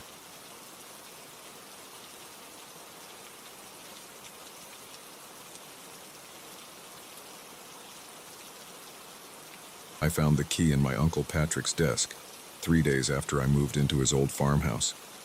It was small and brass, blackened with age, stuck in the back of a drawer filled with brittle papers and dried-out pens. I wouldn't have thought anything of it if I hadn't noticed the intricate Celtic pattern carved into its head. My hands were already filthy from sorting through decades of accumulated junk. The inheritance of this remote Irish farmhouse had come as a complete surprise. I'd only met Uncle Patrick twice in my life, both times when I was too young to remember much beyond his thick beard and the smell of pipe tobacco. But here I was, 35 years old, newly divorced, and suddenly the owner of a rundown property in County Clare that hadn't seen proper maintenance since the 1980s. The house needed work. A lot of work. The roof leaked in 3 places, the plumbing made sounds like a dying animal, and every surface was covered in a thick layer of dust. But it was mine.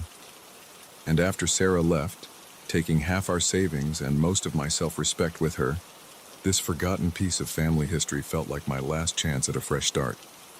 I found the trap door to the attic on my 4th day in the house. It was hidden under an old rug in what must have been Uncle Patrick's study, a small room lined with sagging bookshelves. The brass ring pull was the same tarnished color as the key. When I tried the key in the heavy padlock securing the trap door, it turned with a grinding sound that sent rust flakes drifting to the floor. The ladder was gone. Looking up into the dark square opening, I could see only blackness. I had to drag in a stepladder from my truck, and even then, getting into the attic was awkward. The beam from my flashlight showed a space cluttered with the usual attic debris. Old furniture draped in sheets, boxes of papers, trunks and suitcases pushed against the sloping walls. And there, right in the center of the floor, sat a large wooden chest. It was about 3 feet long and 2 feet high, made of dark wood bound with iron straps. Unlike everything else in the attic, it wasn't covered in dust. The surface was clean, as if someone had been up here recently to wipe it down. Another brass padlock, matching the one on the trap door, held it shut. The key worked in this lock too. Inside, I found photographs, hundreds of them, loose and unorganized, spilling out as soon as I lifted the lid. They were all black and white, most of them yellowed with age. As I picked them up and started looking through them, I realized they all showed the same man. A tall, thin fellow with dark hair and a serious expression. Uncle Patrick, looking much younger than I'd ever known him. The photos seemed to span several years. In some, his hair was darker, his face less lined. In others, I could see the first traces of gray at his temples. But there were 2 constant elements in every single picture. Patrick was always alone, and there was always someone, or something, watching him from the background. I didn't notice it at first. In the initial photo I examined, taken in what looked like the house's kitchen, I was focused on Patrick's face. It wasn't until I was about to set it aside that I saw the figure standing in the doorway behind him, a dark shape, barely more than a silhouette, but clearly human-sized and human-shaped. The image was blurry in that spot, as if the film had been damaged or the camera had shaken, but I could make out what looked like a head turned toward Patrick's back. My hands started sweating as I went through more photos. Patrick in the garden digging potatoes while a shadow watched from behind the stone wall. Patrick sitting in his armchair reading, the same blurred figure visible through the window behind him. Patrick walking down the lane to get his mail, and there in the trees, that familiar dark shape, always oriented toward him, always watching. The photos weren't dated, but I could see the progression of seasons. Leaves appearing and disappearing from trees, snow on the ground, flowers blooming. Through it all, that figure remained constant.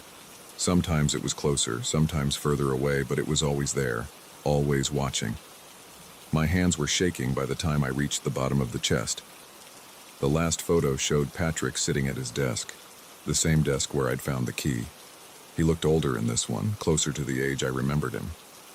The figure stood in the corner of the room, and although the image was characteristically blurry in that spot, I could have sworn it was closer than in any other photo. I stuffed the pictures back into the chest and slammed the lid. The sound echoed in the attic, and suddenly the space felt too small, too close. I scrambled down the stepladder, pulled it up after me, and shut the trap door. My hands were trembling so badly I could barely get the padlock closed. That night I heard the footsteps. I was lying in bed trying to convince myself that the photos had a rational explanation. Maybe Patrick had been experimenting with double exposure. Maybe it was an art project. Maybe I was seeing patterns that weren't really there. The old house made plenty of noises, creaking floorboards, settling foundations, wind in the eaves. I was used to those sounds by now, but these footsteps were different. They came from directly above my bedroom, from the attic. Slow, deliberate steps moving from one end of the space to the other, back and forth, back and forth. There was no access to the attic except through that trap door. I'd checked. The stepladder was still downstairs, leaning against the wall where I'd left it. The trap door was still locked.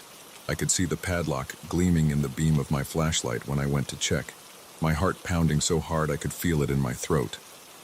But the footsteps continued. Dust drifted down from the ceiling with each step. I stood there in the study, flashlight pointed up at the trap door, listening to something walk around in a space that should have been empty, in a space that should have been inaccessible. I didn't sleep that night, or the next.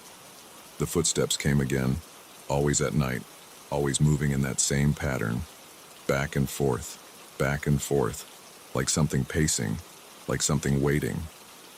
On the third day, I started going through Uncle Patrick's papers. I needed answers. The desk drawers were full of documents, letters, bills, notebook pages covered in his cramped handwriting. Most of it was mundane, grocery lists, utility bills, notes about farm equipment repairs. But in the bottom drawer underneath a stack of old newspapers, I found a leather-bound journal. The first entry was dated 1975. It's watching me again. I see it everywhere now. At first I thought it was my imagination, just shadows playing tricks on my eyes. But the photographs don't lie. It's there in every single one, getting closer. I don't know what it wants. I don't know why it chose me. But it's patient. So patient. Always watching. Always waiting. Never speaking. Never moving when I'm looking directly at it. Just watching. Always watching. The entries continued for years. Patrick documented his attempts to escape whatever was following him. He traveled to Dublin, to London, even spent 6 months in America. But it followed him everywhere. Always watching, always waiting. The entries grew more desperate as time went on. The last entry was dated just 2 weeks before his death. It's in the house now. I hear it at night walking in the attic, looking for a way in. I've locked the trap door, but that won't hold it forever. Nothing will. It's so close now. When I look in mirrors, I can see it standing behind me, just over my shoulder. Always blurred, always unclear, but getting clearer every day. Soon I'll be able to see its face. I don't want to see its face. God help me. I don't want to see its face. I found Uncle Patrick's death certificate in the same drawer. Heart attack, the official cause said. They found him in his study, slumped over his desk. His face, according to the police report, showed signs of extreme terror. The footsteps are louder now. They're not just at night anymore. Sometimes I hear them in the middle of the day. That slow, deliberate pace moving back and forth above my head. Sometimes I hear scratching too, like something trying to get through the ceiling. Yesterday, I tried taking a selfie with my phone. I deleted it immediately, but not before I saw it, that blurred shape standing behind me, just over my shoulder. When I look in mirrors now, I think I can see movement at the edge of my vision, like something ducking out of sight just as I turn my head. The photos are still in the chest in the attic. Sometimes I think about going up there to look at them again, to study them more carefully. Maybe I missed something. Maybe there's a clue about what this thing is, what it wants. But I can't make myself open that trap door again. Not now. Not when I know something is up there, walking around in a space that should be empty, getting closer every day. I'm writing this down because I need someone to know what happened. I'm leaving tomorrow, going to sell the house, get as far away from here as I can. Maybe it won't follow me like it followed Patrick. Maybe I'll be luckier than he was. But last night, as I was packing my bags, I caught a glimpse of my reflection in the bedroom window. For just a second, I saw it clearly. The figure standing behind me was no longer blurred. I could see every detail of its face. It was smiling. I'm in my car now, heading south toward Dublin. But every time I check my rearview mirror, I see something in the back seat. Just a shadow. Just a blur. For now. I understand now why Uncle Patrick left me the house. He wasn't giving me an inheritance. He was passing it on to someone else. The footsteps never really stopped. They just moved with me.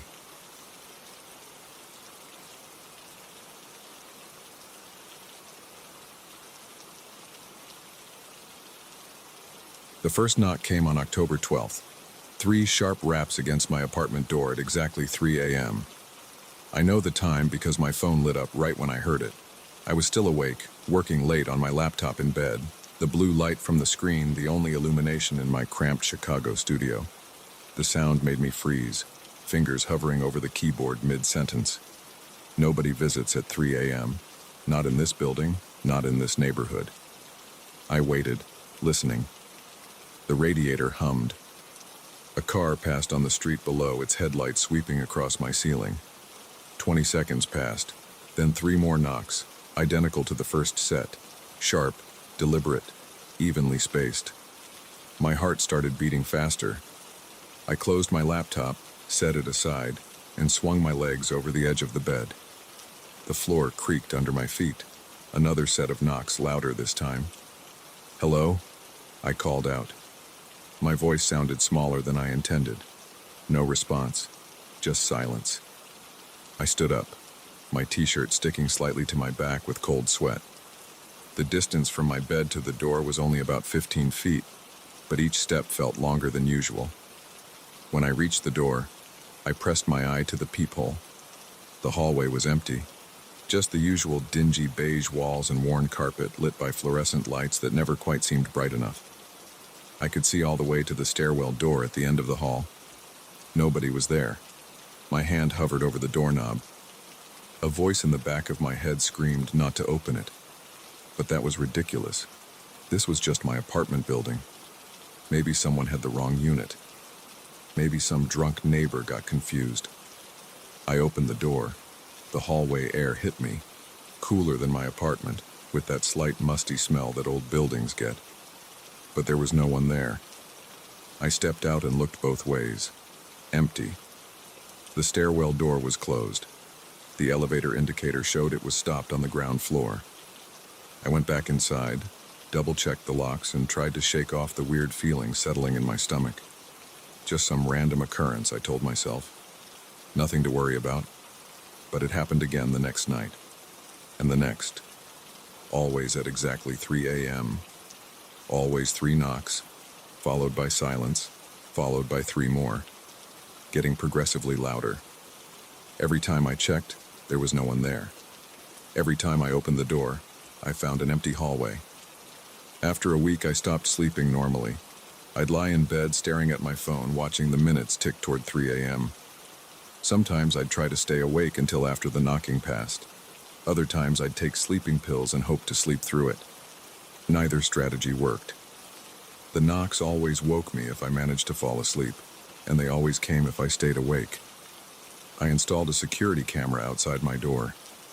The footage showed nothing, just an empty hallway when the knocking happened. I asked my neighbors if they heard anything. Most of them looked at me like I was crazy.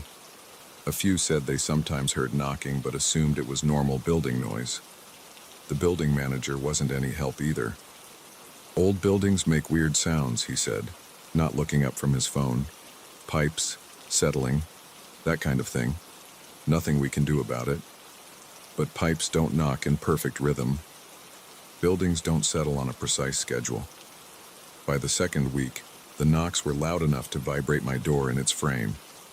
I started sleeping with headphones on, playing white noise, but I could still hear them cutting through. The sound had weight to it now, like someone was using their full strength. I grew obsessed with trying to catch whatever was causing this.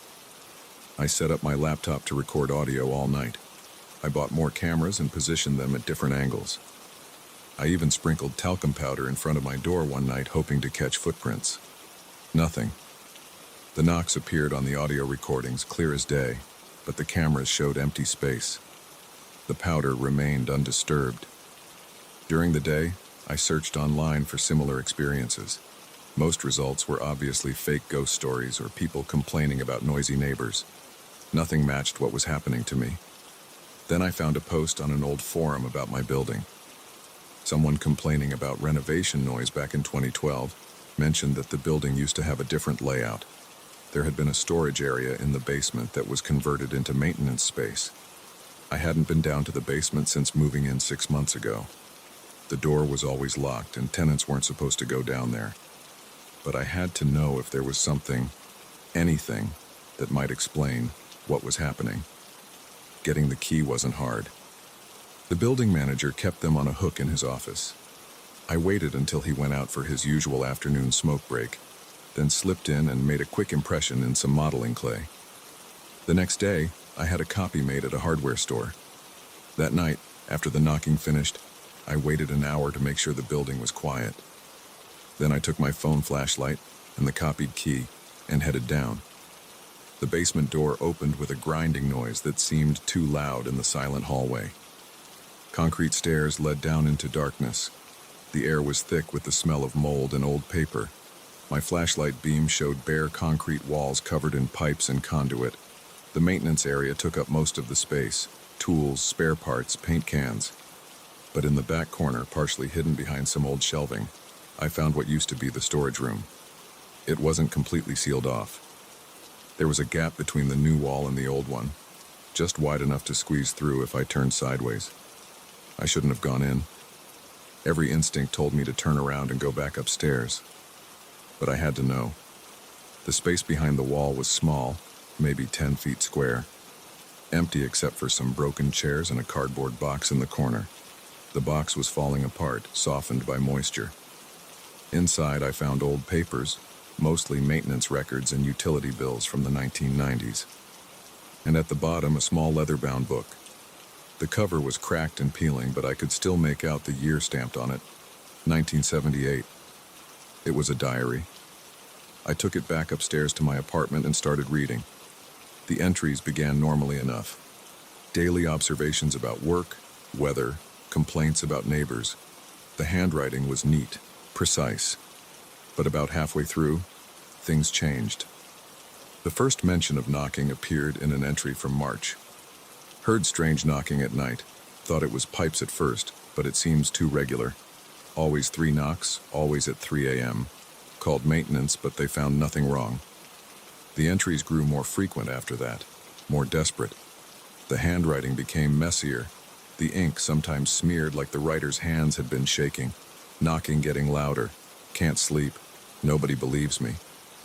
Tried sleeping somewhere else, but I can hear it even from the street. Following me? Installed new locks. Doesn't matter. Still comes.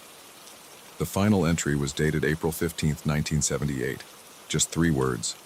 Finally opened door. The rest of the pages were blank. I searched online for any news reports from that time period. Missing persons, unusual deaths, anything connected to this building. Found nothing. The building's ownership had changed hands several times since then. Whatever happened to the diary's owner, it hadn't made the papers. That night, the knocks came again, louder than ever. The door shook in its frame hard enough to rattle the chain lock. My hands were trembling as I pressed my eye to the peephole. Empty hallway. Of course. But something was different this time. The fluorescent lights flickered, dimmed, and in that moment of half-darkness, I saw something. A shape. A suggestion of movement. Like a shadow falling across the lens. 3 more knocks. The door vibrated against my face. I stepped back. My heart was pounding so hard I could feel it in my throat. Sweat ran down my back. The air felt thick, heavy with something more than just humidity. Another set of knocks. The door frame cracked. I ran, grabbed my phone and keys, heading for the window and the fire escape. But my hands were shaking too badly to unlock it. The window frame had swollen with summer heat and stuck in its track. The knocking stopped. In the sudden silence, I heard something new. A sound like breathing, but wrong somehow. Too wet, too heavy. It came from right outside my door. The handle turned. I hadn't unlocked it. I know I hadn't unlocked it. But it turned anyway. The door opened. I saw it. I wish I hadn't, but I saw it. The shape that filled my doorway wasn't human. Wasn't anything that had ever been human. It was darkness given form, but wrong in ways my mind couldn't process. Angles that shouldn't exist. Depths that hurt to look at. It reached for me with something that wasn't quite a hand. I screamed, threw myself at the window. The frame gave way with a crack of splintering wood. Cold night air hit my face as I scrambled onto the fire escape. I ran down the metal stairs, the grating ringing under my feet. Didn't stop when I hit the street. Didn't stop until I was blocks away, lungs burning, legs shaking. I never went back to the apartment. Left everything behind. Moved in with a friend until I could find a new place. The building manager called about my abandoned belongings, but I told him to keep the security deposit and throw everything out. Sometimes I drive past the building. It looks normal enough during the day. New tenants have moved into my old unit. I wonder if they hear the knocking. I wonder if they'll find the diary where I left it, hidden behind the radiator. I wonder if they'll open the door. I've moved 3 times since then. Changed jobs. Changed my phone number. But every night as 3 a.m. approaches, I lie awake, listening, waiting for 3 knocks.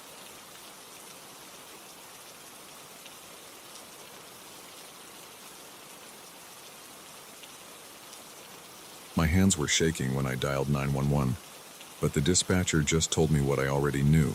They couldn't do anything about footsteps that I couldn't prove were real. I'm getting ahead of myself, though. Let me start from the beginning, 3 weeks ago, when Mark asked me to house-sit his new place while he was away on business. Just need someone to collect the mail and water the plants, he'd said, dangling his house keys in front of me at our usual Friday lunch spot. The neighborhood's great. Oakwood Heights, that new development off Route 16. You can use my home theater setup, raid my fridge, whatever you want. I should have asked more questions. Should have wondered why Mark, who'd never needed a house sitter before, suddenly wanted someone staying at his place for a full month. But I didn't. I just saw it as a chance to get away from my cramped apartment and enjoy some suburban luxury for a few weeks. The first few days were fine. Great, even. Mark's house was a 3-bedroom ranch style with all the latest smart home features. The development was one of those cookie-cutter neighborhoods where every house looked almost identical. Beige siding, black shutters, 2-car garage. But inside, it was all hardwood floors, granite countertops, and that massive 85-inch TV that Mark wouldn't shut up about. I settled into a routine. Work from home during the day using Mark's fiber internet, order takeout or cook in his chef's kitchen, then stretch out on his leather sectional to binge whatever was new on Netflix. The silence took some getting used to. No traffic noise, no upstairs neighbors stomping around, just the hum of the central air. But I adjusted. Then came that first night, Tuesday, October 12th. I remember the date because I just finished watching the season finale of that new horror series everyone was talking about. It was midnight exactly. I checked my phone when I heard it. Footsteps in the hallway outside the master bedroom. Not the creaking of an old house settling. Not the pipes expanding or contracting. Footsteps. The distinct sound of someone walking, heel to toe, slow and deliberate. The hardwood floors made each step crystal clear. My whole body went rigid. I was lying in bed, staring at the closed bedroom door, listening. Step, step, step, getting closer, then stopping right outside. I held my breath. My heart was pounding so hard I could feel it in my throat. 10 seconds passed. 20. 30. Nothing. I grabbed my phone, turned on the flashlight, and yanked open the bedroom door. The hallway was empty. I checked every room, every closet, turned on all the lights. The front door was locked, deadbolt engaged. Back door too. All windows secure. No signs of forced entry. No one could have gotten in. I didn't sleep that night. Sat up in bed with all the lights on, alternating between watching the bedroom door and checking the security system app on my phone. Nothing showed up on any of the exterior cameras. The next morning I was making coffee when I heard someone moving their trash bins back from the curb. I went outside, desperate to see another human being in daylight. That's when I met Jim, Mark's next-door neighbor. "You must be Mark's friend," he said, wheeling his bin up his driveway. "How are you liking the place?" "It's nice," I said, trying to sound casual. "Pretty quiet neighborhood." Jim's expression changed slightly. "Mostly quiet, yeah." He hesitated. "Look, I don't want to freak you out or anything, but has Mark mentioned anything about why the previous owners moved out?" My stomach dropped. "No, what happened?" They didn't stay long. Nice couple, the Hendersons. Moved in when the development first opened last year, but they started complaining about noises at night. Footsteps, they said. The husband would spend hours checking the house, but never found anything. They lasted 3 months before putting it back on the market. And the owners before them? Jim shook his head. Hendersons were the first, but the construction crew had some weird stories too. Probably just trying to spook each other, though, you know how it goes. I wanted to tell him about what I'd heard, but I stopped myself. It sounded crazy in the light of day. Instead, I just nodded and went back inside. That night, I prepared. I set up my phone to record video in the hallway, put a line of baby powder on the floor, an old ghost hunting trick I'd seen in a movie. Stupid, maybe, but I needed to know if I was losing my mind. The footsteps came at exactly midnight again. Same pattern, slow, deliberate steps coming down the hallway. I forced myself to lie still even though every muscle in my body screamed to run. The steps stopped outside my door again. This time, I counted to 60 before checking. The hallway was empty. The baby powder was undisturbed. My phone had recorded nothing but an empty corridor, but I knew what I'd heard. This pattern repeated for the next 5 nights, always at midnight, always the same footsteps, always nothing to show for it when I checked. I started sleeping during the day and staying awake all night, camping out in different rooms, trying to catch whatever or whoever was doing this. On the 6th night, things changed. I was in the living room, pretending to watch TV, but really just waiting for midnight. The footsteps started, but this time they came from the kitchen. I turned off the TV. In the sudden silence, the steps were louder than ever. I stood up slowly, my phone's flashlight beam cutting through the darkness. The steps moved from the kitchen into the dining room. I could track their progress across the house. Whatever was making them was heading straight for me. I backed up against the wall, my free hand groping for the light switch. The footsteps entered the living room. My flashlight beam showed empty space where the sound was coming from. Step, step, step. They stopped 3 feet in front of me. My hand found the switch and I flooded the room with light. Nothing. Just Mark's tastefully decorated living room, exactly as it had been all day. I called Mark that night, my voice shaking as I told him everything. There was a long pause after I finished. "I should have told you," he finally said. I thought maybe it was just the Hendersons making stuff up to get out of their mortgage. Or maybe there was a logical explanation. Bad pipes, settling foundation, something like that. "You knew about this?" The realtor had to disclose it. 3 sets of owners before the Hendersons, back when this was all farmland. Each family reported the same thing, footsteps at midnight. Each family left within months. The land developers bought it cheap, tore down the old house, built this whole subdivision. I got a great deal on the house because of the history. I thought it was all bullshit. "Have you heard them?" Another pause. "Once, the night before I called you to house sit. That's why I left. Told myself I needed this business trip, but really, I just couldn't stay here alone. I should have packed my bags right then. Should have called a hotel or crashed at my apartment. But something kept me there. Maybe it was stubbornness. Maybe it was curiosity. Maybe I just couldn't admit to myself that I was running from something I couldn't even see. The next few nights, the footsteps got bolder. They'd start in different parts of the house, but always end up finding me.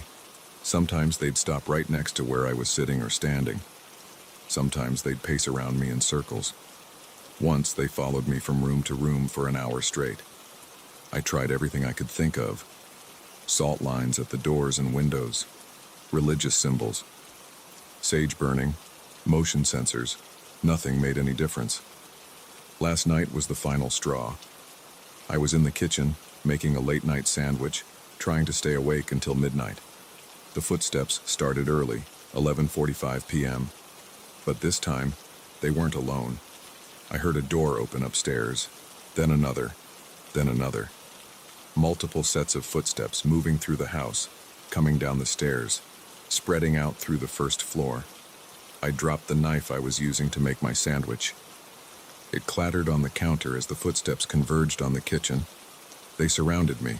I could hear them on all sides, dozens of invisible feet walking on Mark's expensive hardwood floors. That's when I called 911. The dispatcher was professional but clearly skeptical. She said they could send an officer to check the property, but it would take at least 30 minutes. I hung up. The footsteps kept getting closer, tightening their circle around me. The temperature in the kitchen dropped so fast I could see my breath. My chest felt tight, like something was pressing against it from all sides. I ran, straight through the mass of footsteps, feeling cold spots as I pushed through them, out the front door, into my car. I drove to a 24-hour diner and haven't been back since. I called Mark this morning, told him I couldn't stay there anymore. He understood, said he'd call a real estate agent as soon as he got back. What about the next owners, I asked. We'll disclose everything, he said. But someone will buy it, someone always does. They'll hear the stories and think they can handle it, just like we did. And the footsteps? They'll keep walking, every night at midnight looking for something, or someone. I'm writing this from my apartment. It's almost midnight. My upstairs neighbors are stomping around as usual, but for the first time in my life, I'm grateful for the noise. At least I can see what's making these footsteps. I've been doing research on the area where Mark's house stands. Before it was farmland, it was a crossroads where 3 old trails met. Local historians say travelers would stop there for the night on their journey west. Some of them never left. Maybe that's why the footsteps keep searching, night after night. Looking for a path that was paved over long ago? Or maybe they're looking for something else. Something that was lost or taken or hidden. I don't know. All I know is that somewhere in Oakwood Heights, in a beautiful new house with hardwood floors and granite countertops, footsteps are echoing through empty halls. And someone else will hear them soon. They always do.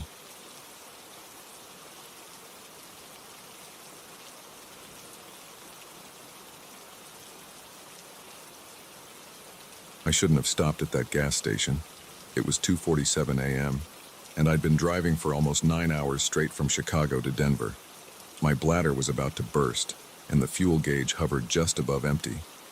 The next exit sign promised a gas station in 2 miles, so I took it. Big mistake. The place stood alone off the highway somewhere in western Nebraska. One dim light buzzed above the pumps, and another flickered weakly over the entrance to the small convenience store. No other cars in sight, no houses or buildings nearby, just endless dark fields stretching out in every direction. I pulled up to pump number 3, closest to the store entrance. The metal handle felt ice cold in my hand as I started filling the tank. Wind whipped across the empty lot, carrying the smell of fertilizer from the surrounding farmland. A plastic bag tumbled past like a ghost. The door chimed as I walked in. Nobody behind the counter. Just shelves of snacks and drinks under harsh fluorescent lights that made everything look sickly and artificial. Hello? My voice came out hoarse from hours of not talking. No answer. A sign on the wall pointed to restrooms around the corner.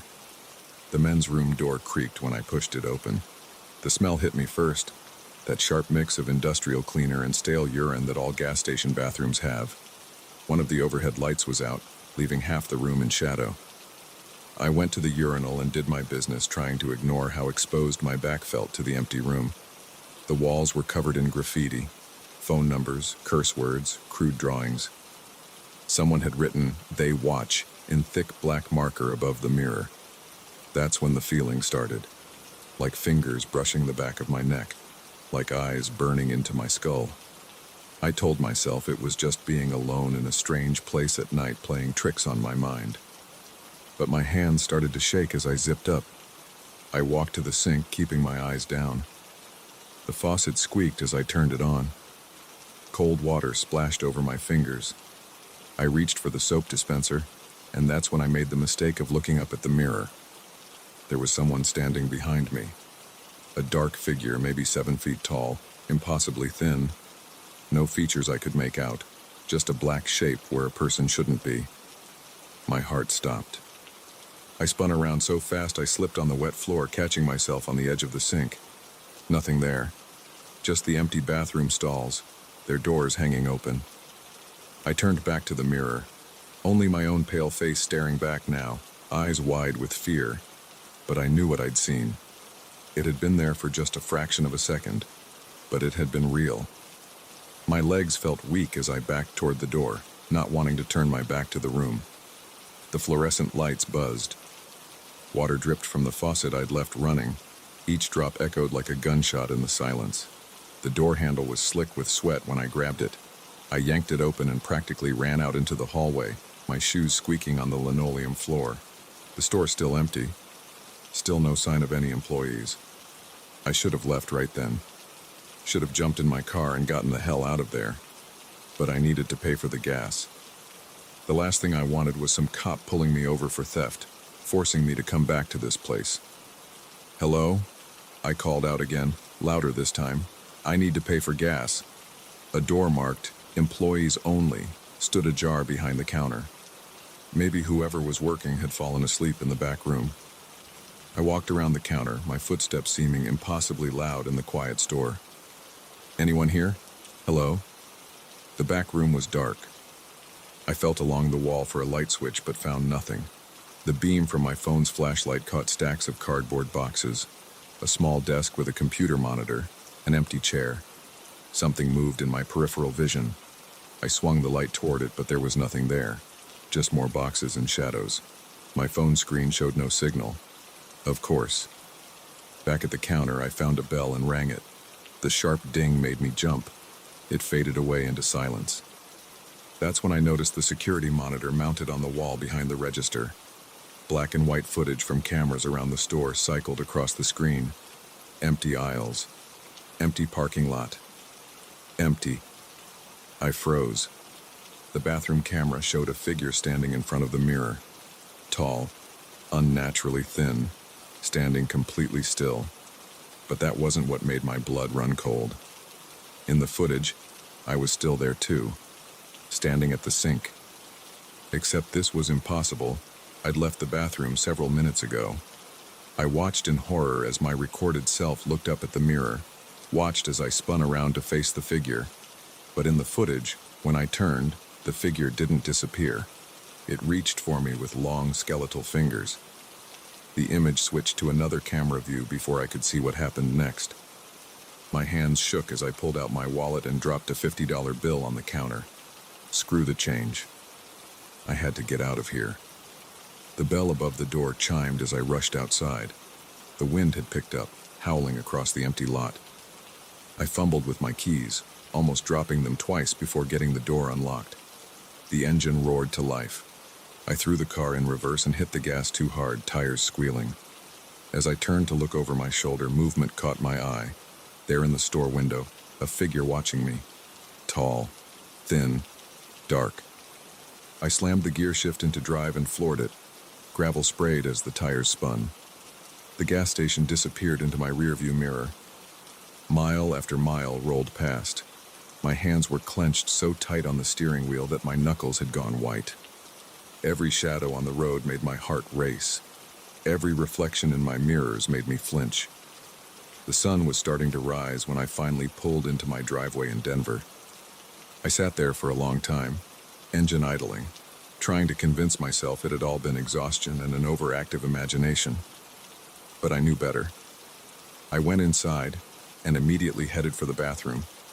I needed to splash some cold water on my face, try to shake off the nightmare of the past few hours. I flipped on the light and walked to the sink. Out of habit, I glanced up at the mirror.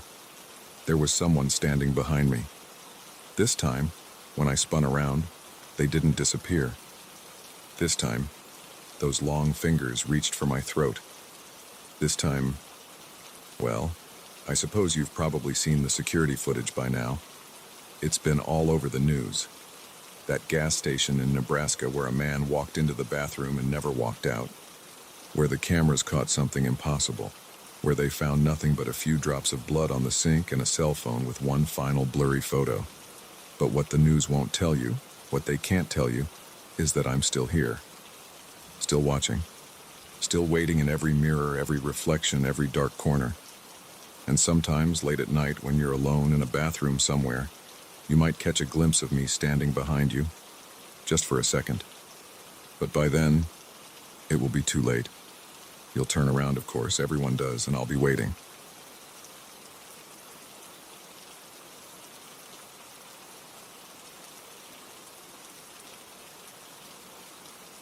A dark figure sat in my driver's seat.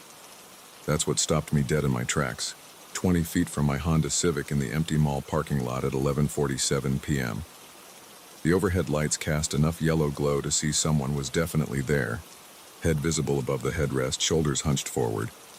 My keys dug into my palm as I stood frozen, heart hammering against my ribs. I blinked hard, and when my eyes opened again, the car was empty. I didn't move for what felt like minutes, just staring at my car while sweat trickled down my back, despite the October chill. The parking lot stretched out around me, totally deserted except for a few scattered vehicles far on the other side near the 24-hour gym. The night was dead quiet, no traffic sounds from the nearby highway, no music from the closed stores, not even crickets. Just the buzz of the parking lot lights and my own breathing, which had gotten fast and shallow. My first coherent thought was that I needed to call the police. My hands shook as I pulled out my phone, but I hesitated with my finger over the emergency call button. What would I even say? I thought I saw someone in my car, but they vanished when I blinked. They'd think I was drunk or high. I took a few careful steps closer, scanning the area around my car. Nothing moved. No one was crouched behind it or hiding nearby. The windows were all intact. I hit the unlock button on my key fob, and the car's lights flashed normally. The alarm hadn't been triggered. "Hello?" I called out, my voice sounding thin and uncertain in the empty lot. No response. I edged closer, circling the car slowly. The interior looked completely normal through the windows. No sign of forced entry, no scratches around the door handles or windows. My laptop bag was still sitting on the back seat where I'd left it. Nothing seemed disturbed at all. I had to be seeing things. Too many late nights at work, too much coffee, too much stress about the upcoming project deadline. My mind was playing tricks on me. That had to be it. Still, my hand trembled as I reached for the driver's door handle. I hesitated, then yanked it open quickly, stepping back as I did. The dome light came on, showing an empty interior. I leaned in cautiously, checking the back seat, then the footwells. Nothing. The car smelled different, though.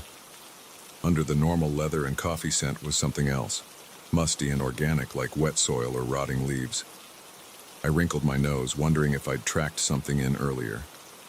My skin crawled as I slid into the driver's seat. It felt cold, much colder than it should have been. I cranked the key in the ignition and the engine turned over normally. The radio came on, playing the same classic rock station I'd been listening to earlier. Everything seemed fine. "You're losing it, Mark," I muttered to myself, adjusting the rearview mirror. Time to lay off the energy drinks. That's when I remembered the security cameras. The mall had them scattered throughout the parking lot. I'd noticed them before when I was working late. If someone had actually been in my car, they would have been caught on video. I sat there for a moment, engine idling, considering just driving home and trying to forget the whole thing. But I knew I wouldn't be able to sleep without checking. I'd lie awake all night wondering. I turned off the car and got out, locking it behind me. The mall's main entrance was dark, but there was a side door near the loading docks that security used. I'd seen guards coming and out of it during my late nights at the office. The walk to that door felt endless. Every shadow seemed to shift and move in my peripheral vision. The sound of my footsteps echoed oddly off the building's walls. I kept looking back at my car, half expecting to see that figure again, but it sat there empty and ordinary under the lights. I pressed the intercom button beside the security door. After a long moment, a tired voice crackled through the speaker. "Yeah? Hi, sorry to bother you so late. I work in the office tower, and I think someone might have tried to break into my car. Could I review the security footage?" Another pause. "ID badge?" I held up my office building access card to the camera mounted above the door. A few seconds later, there was a buzz and click as the door unlocked. The security office was a small room filled with the glow of multiple monitors. A heavy-set guard in his 50s looked up from his phone as I entered. His name tag read, Bill. "Where's your car parked?" he asked, setting his phone aside. I described the location, and he started clicking through camera feeds. The parking lot cameras showed grainy black and white footage from multiple angles. "What time did this happen?" "Just now, maybe 15 minutes ago. I was walking to my car and saw someone sitting in it." He nodded and started rewinding the footage.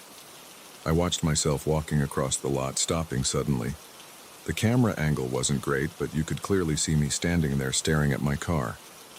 "I don't see anyone else," Bill said, squinting at the screen. "Can you go back further? They must have gotten in before I came out." He rewound more, the footage spinning backwards. Cars came and went in reverse. Finally, he stopped about an hour before I'd left the office. We watched at normal speed. My car sat there undisturbed. No one approached it. Then at 11:12 p.m., something changed. A dark shape moved across the parking lot toward my car. It was blurry and indistinct in the grainy footage, but roughly person-sized. As it got closer to my car, it seemed to get even less distinct, like a smudge on the camera lens. The shape reached my car and merged with it somehow. There was no clear moment of someone opening a door and getting in. The dark blur just seemed to fade into the vehicle. "What the hell?" Bill muttered, rewinding and playing it again.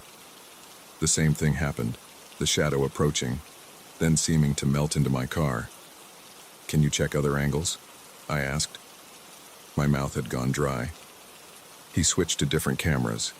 We saw the same sequence from multiple viewpoints, a shadow moving through the lot, becoming increasingly indistinct as it neared my car, then disappearing into it. But in none of the footage did we see anything leave the car afterwards. "Must be a glitch in the system," Bill said, but he didn't sound convinced.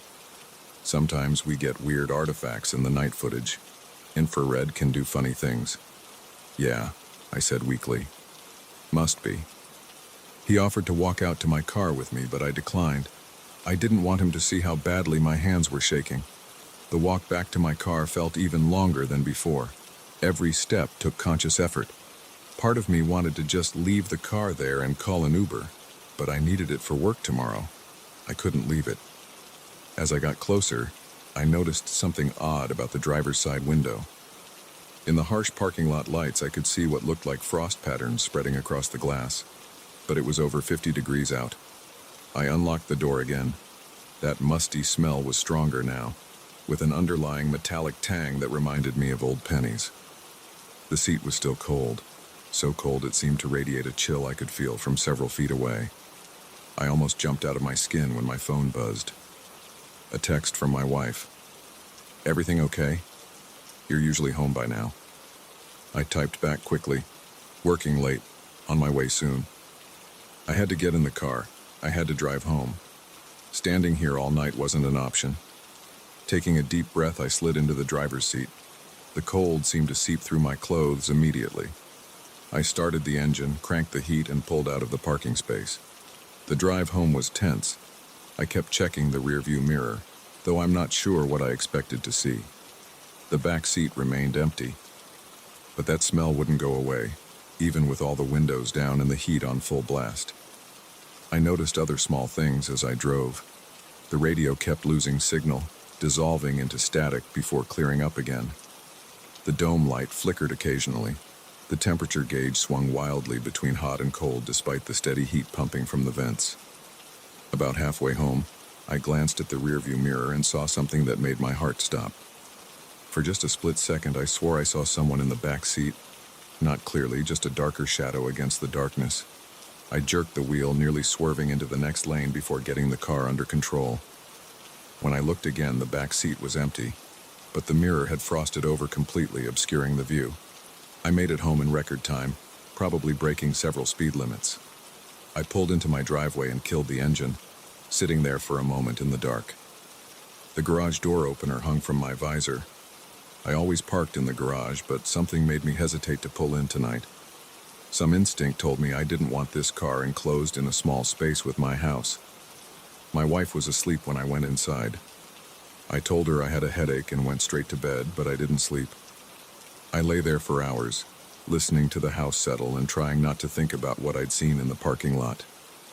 The next morning, I called in sick to work. As soon as my wife left for her office, I went out to check the car in the daylight. Everything looked normal at first glance, but when I opened the door, that smell was still there, stronger now with definite notes of decay under the musty earth scent. The driver's seat was still cold to the touch even though the car had been sitting in the sun for hours. The frost patterns remained on all the windows, despite the warm morning. When I tried to scrape them off, I realized they were on the inside of the glass. I drove to the nearest dealership and traded in the Civic that morning. Lost money on the deal, but I didn't care. I just wanted it gone. That should have been the end of it. New car, problem solved. But over the next few weeks, I noticed things. Small things at first. The security cameras at work started malfunctioning whenever I walked past them. The footage would glitch and distort, showing that same dark smudge trailing behind me. Electronics acted strange around me. My phone battery drained incredibly fast. Lights flickered when I entered rooms. The TV would sometimes switch to static when I sat down to watch it. My new car started having issues too. The same cold spots, the same smell creeping in, frost patterns appearing on the inside of the windows. And sometimes, just at the edge of my vision, I catch glimpses of a shadow. It's always gone when I turn to look directly at it. But I know it's there, following me, waiting. The other night I was working late again. As I walked to my car, I saw someone sitting in the driver's seat. I didn't freeze this time, I didn't blink. I just watched as the figure slowly turned its head toward me. I couldn't make out a face in the darkness, just a deeper shadow where features should be. But I got the distinct impression it was smiling. I turned and walked away, leaving my car in the lot. I haven't been back to get it. Haven't been back to work either. I'm writing this from a motel room 3 states away. I took a bus here, no car to worry about. But the lights in my room flicker constantly. The TV only plays static. And last night, I woke up to find frost patterns spreading across the inside of my window. I think whatever that thing was, whatever got into my car that night, it wasn't after the vehicle at all. It was after me. And I don't think it's going to stop following until it gets what it wants. The temperature in my room is dropping now. That familiar, musty smell is seeping in under the door. The shadows in the corners seem darker, deeper than they should be. I'm going to post this and then try to run again. But I can feel it getting closer. And I know, deep down, that eventually I'm going to look in a mirror or a window or a security camera feed, and instead of my reflection, I'm going to see that shadow sitting there. And this time, when I blink, I'll be the one who disappears.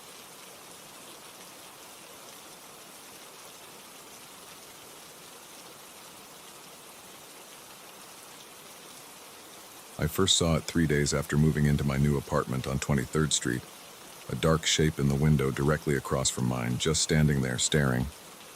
I almost missed it at first. Was scrolling through my phone in bed when something made me look up. The figure didn't move, just watched. I blinked hard and it was gone. The next night it was back. I've lived in cities my whole life. New York, Chicago, now Seattle. I know the unspoken rules. You don't make eye contact on the subway, you pretend not to hear your neighbors fighting through the walls, and you definitely don't stare into other people's windows. But this figure, it just stood there. Every single night. Always in the same spot. Always perfectly still. At first I tried to ignore it. Seattle's full of weird people doing weird things. But after a week of this, I started keeping track. The figure would appear around 11 p.m., sometimes a little earlier, sometimes later. It would stand absolutely motionless for anywhere between 20 minutes to over an hour. Then it would vanish. Not walk away. Just vanish. I'm on the 8th floor. The building across the street is almost identical to mine. Same red brick, same fire escapes zigzagging down the facade, same rectangular windows arranged in neat rows. The figure always appeared in the window directly across from and slightly above mine, probably the 9th floor. 2 weeks in, I started taking pictures. They all came out blurry or too dark to make out anything definitive. just a vague, human-shaped darkness against the window. I tried video too, but my phone camera couldn't handle the low light and distance. The lack of movement was what really got to me. No one stands that still for that long. No shifting weight from foot to foot, no checking a phone, no scratching an itch. Just perfect stillness like a statue. I bought binoculars, not to be creepy. I told myself it was for self-defense. I needed to know what I was dealing with. The first night I tried to use them, my hands shook so bad I could barely hold them steady. When I finally got them focused, I almost dropped them. The figure was completely black. Not like a person wearing dark clothes, like a hole cut out of reality in the shape of a person. No features, no clothes, no texture, just absolute darkness in human form. I started closing my blinds at night, but I could feel it out there, watching. I'd lie in bed staring at the ceiling, knowing if I peeked through the slats it would be there. Sometimes I thought I could hear a faint tapping on the glass, but when I'd look, there was never anything there. After a month of this, I couldn't take it anymore. I went down to talk to Ron, the building superintendent. He's one of those old school supers who knows everything about everyone in the building, always hanging around the lobby, reading paperback westerns in his little office by the mailboxes. "Hey Ron," I said, trying to sound casual. "Quick question. Who lives in the apartment directly across from mine, in the Marshall building?" Ron looked up from his book. "Ninth floor, east side?" "Nobody. That whole floor's been empty for months, owners doing renovations or something." My mouth went dry. "How long has it been empty?" "Let's see." He scratched his beard. "Marshall building changed hands back in January. New owner kicked everybody out, said he was gonna gut renovate the whole place. But then he ran into permit issues or something. Place has been sitting empty since February at least." "You're sure? Nobody's been in there?" "Well, construction crews were in and out the first couple months, but they cleared out when the permit problem started. Building's been locked up tight since April." He peered at me. "Why you asking?" "Just curious," I said. "Thanks, Ron." I went back upstairs. My hands were sweating. I paced around my apartment until it got dark, then forced myself to look out the window. The figure was there. But this time it was different. This time it had moved closer to the glass. I could see hands pressed against the window, long dark fingers splayed out. As I watched, frozen, it slowly tilted its head to one side at an impossible angle, like a puppet with broken strings. I slammed the blinds shut and booked a hotel room for the night. Grabbed some clothes and my laptop, practically ran out of the building. Spent the night lying awake in a sterile room at the Westin, jumping at every sound. The next morning I felt like an idiot. It was stress, that's all. Starting a new job in a new city, living alone. My mind was playing tricks on me. I went back to my apartment determined to be rational about the whole thing.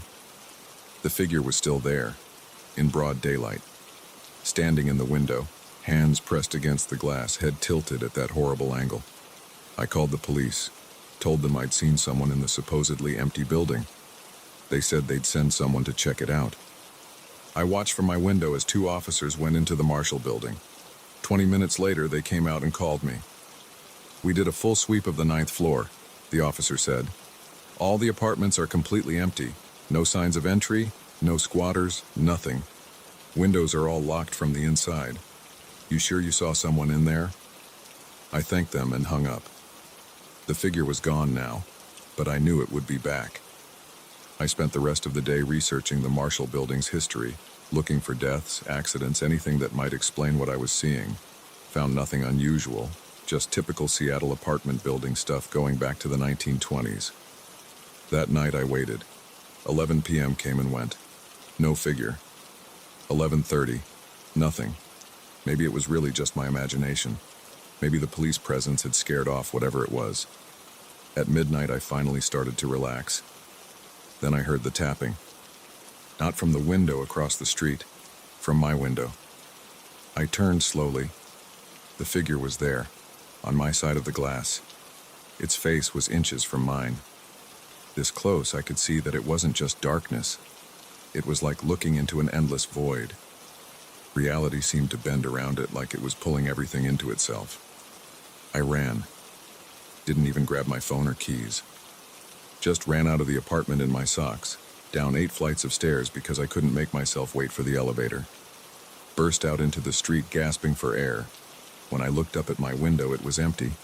But across the street, in the Marshall building, I saw movement. The figure was back in its usual spot.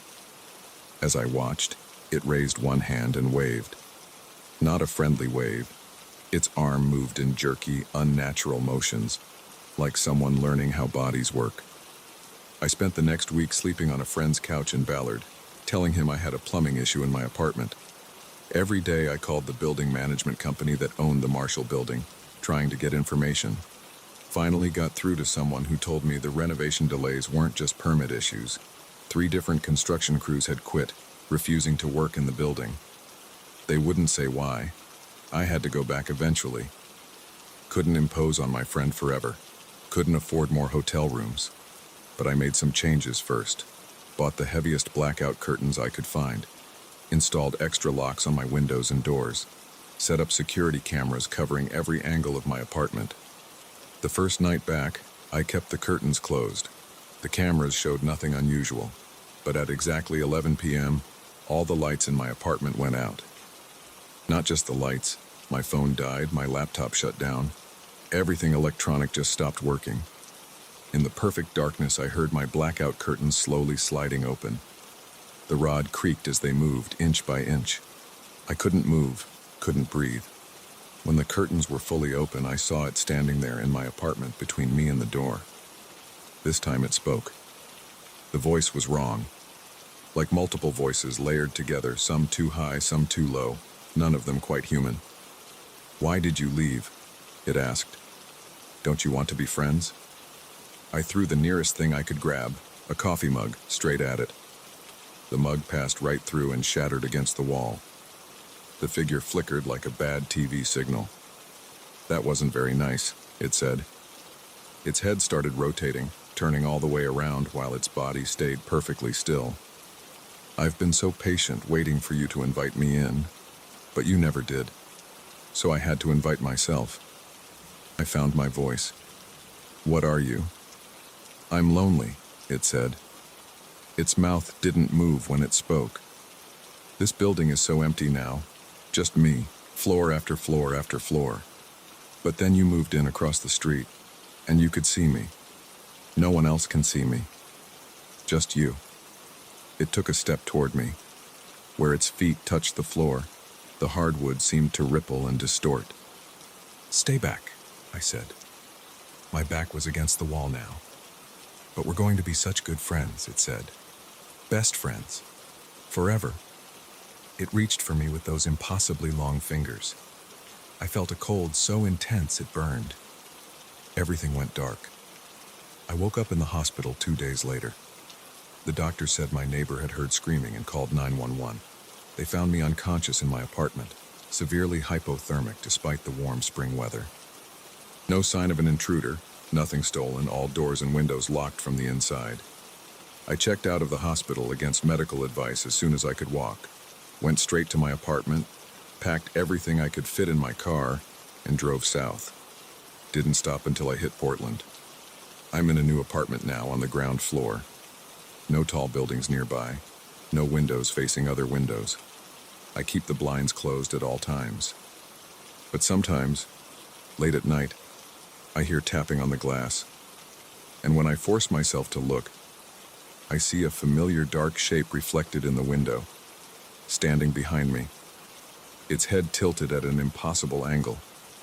It followed me here. And I know now it will follow me anywhere. Because it was right about one thing. I'm the only one who can see it. And it's so very, very lonely.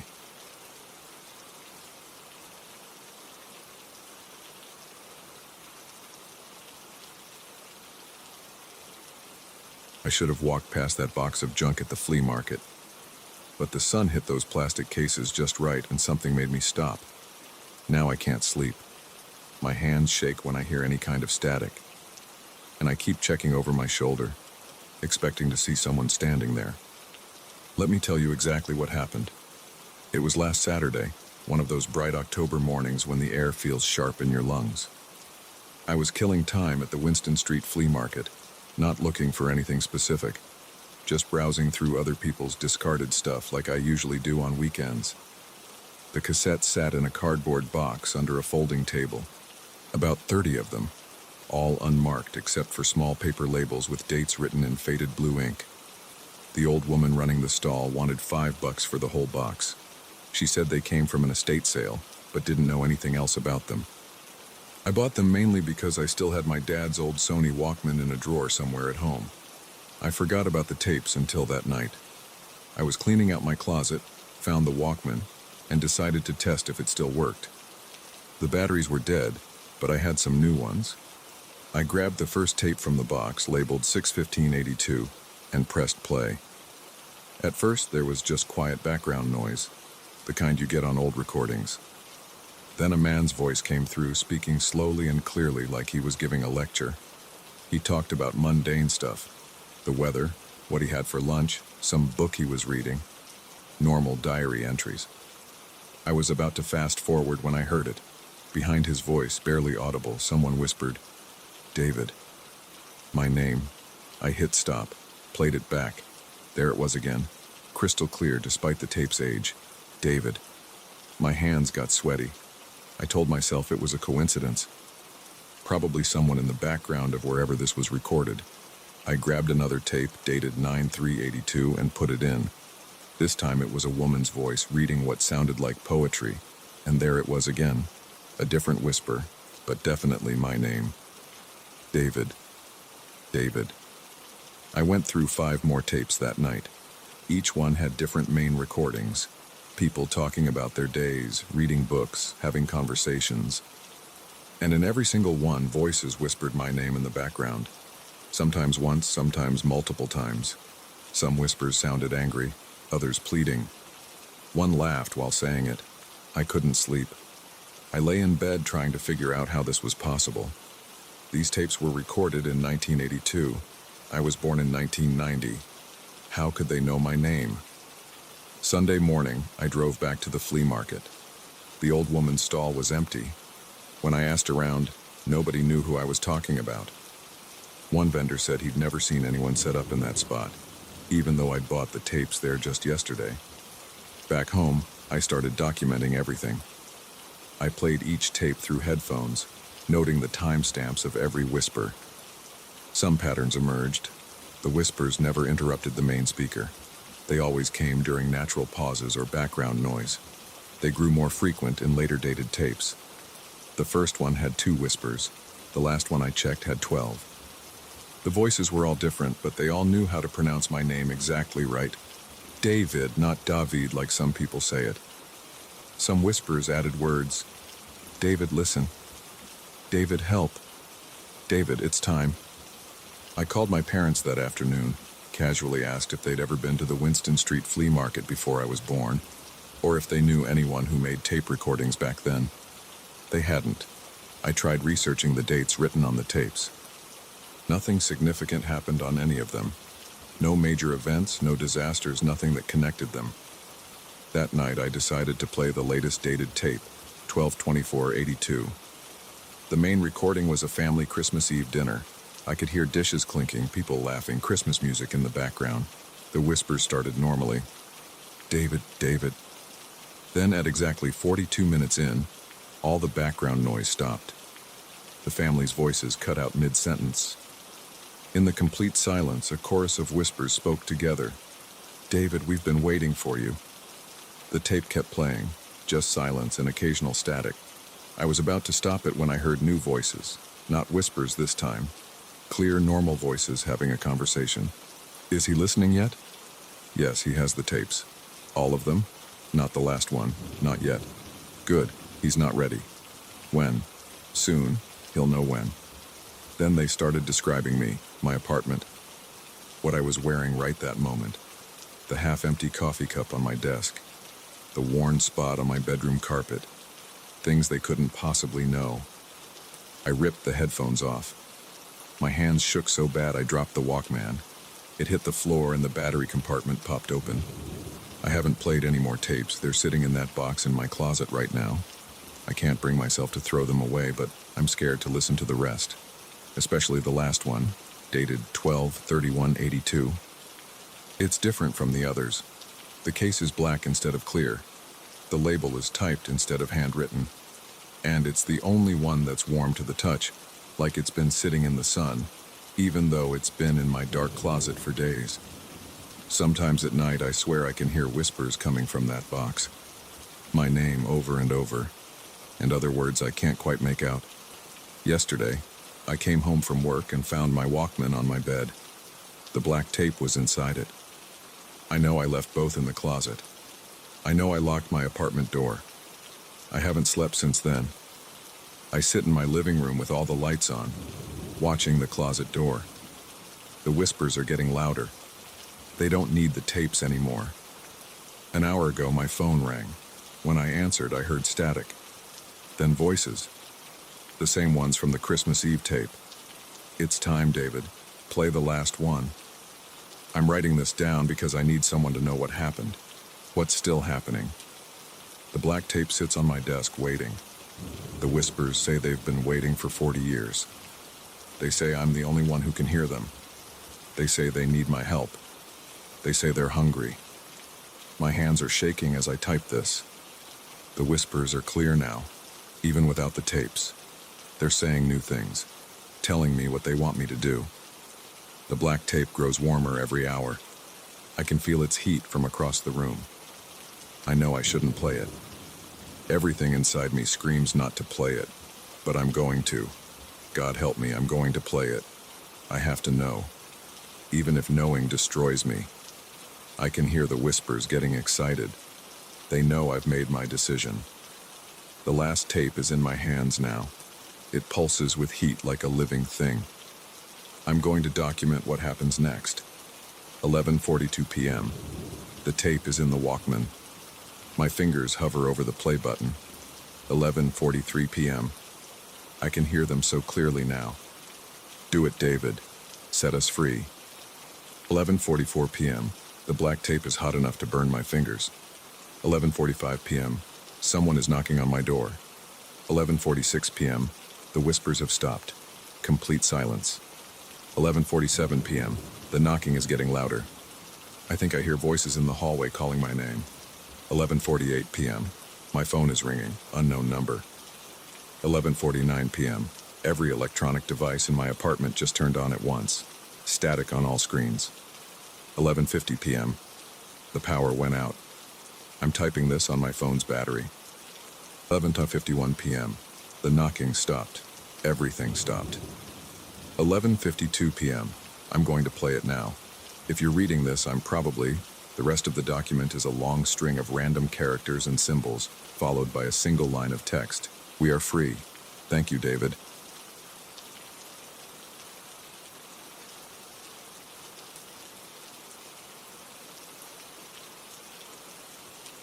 I couldn't sleep again last night. The footsteps started at 3 a.m. like clockwork, back and forth across the ceiling of my bedroom, heavy boots on old wooden floors. I've lived in apartment 4B of the Blackwood building for 6 months now, and every single night the same thing happens. At first I thought nothing of it, just another neighbor with odd hours. But something about those footsteps isn't right. I lay in bed, staring at the water stains on my ceiling. The steps followed their usual pattern, 8 paces from what I assumed was the bedroom to the living room, a pause, then 8 paces back. The floorboards creaked with each step. The rhythm never changed, never stopped, never varied. My phone showed 4:13 a.m. when I finally snapped.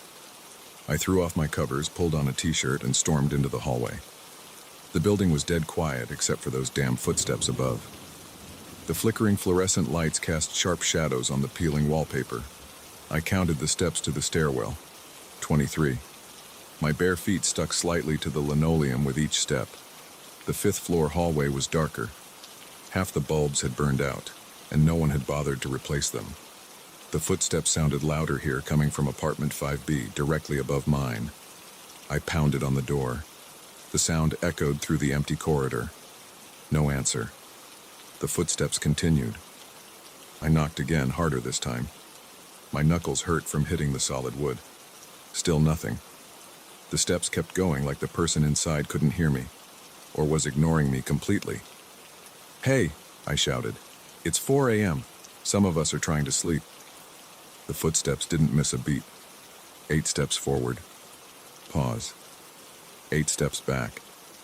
A door opened behind me. Mr. Garcia, the building superintendent, stood there in striped pajamas, holding a ring of keys. His gray hair stuck up on one side. "Mr. Thompson, what are you doing up here at this hour?" "Someone in 5B has been pacing for hours. Every night the same thing.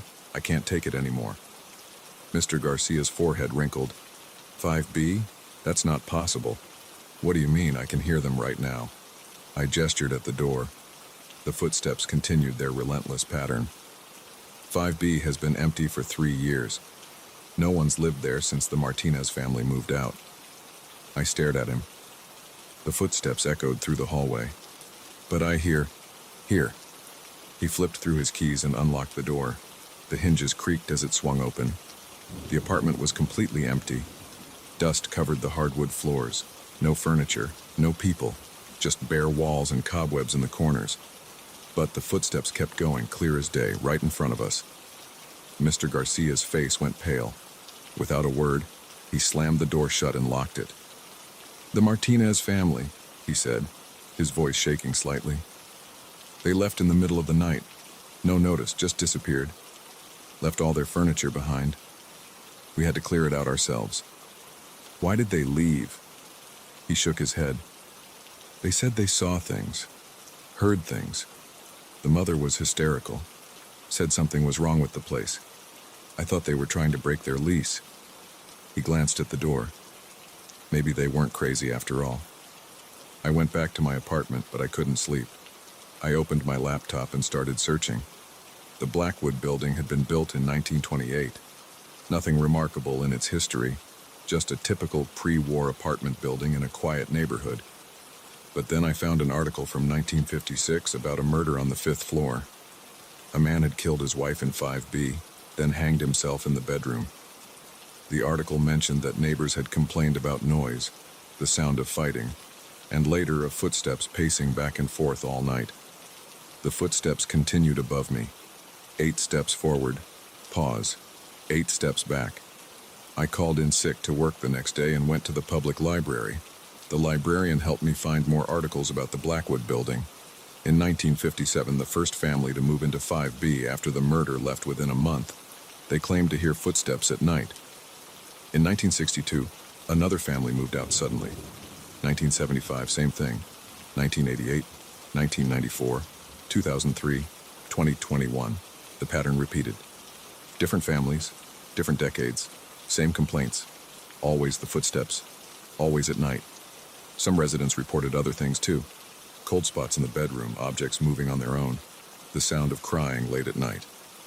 One woman in 1994 said she saw a man standing in her bedroom doorway, but when she turned on the light, no one was there.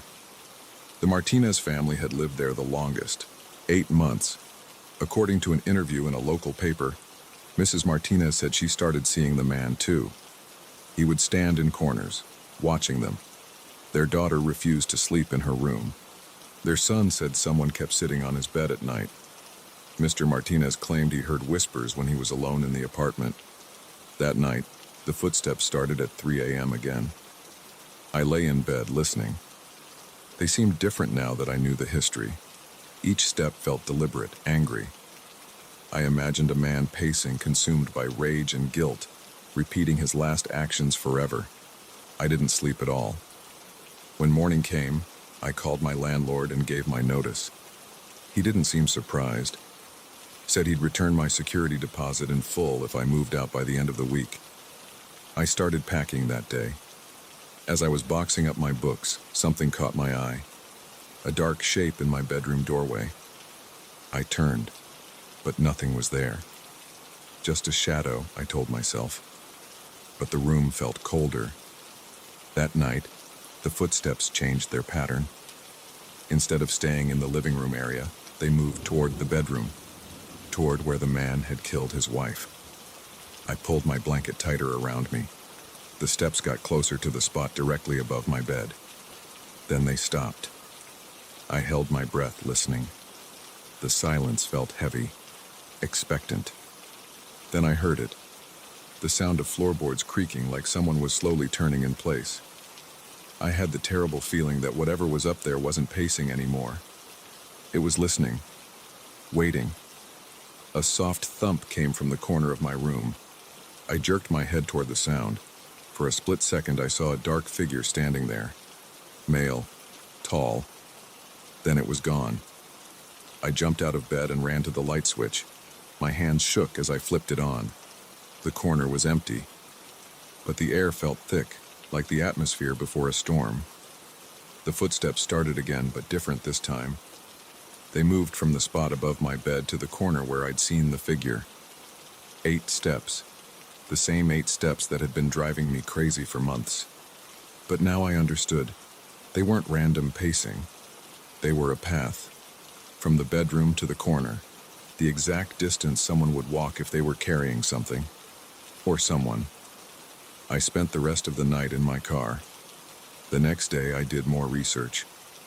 The man who had killed his wife, James Sullivan, had strangled her in their bed, then carried her body to the corner of the bedroom.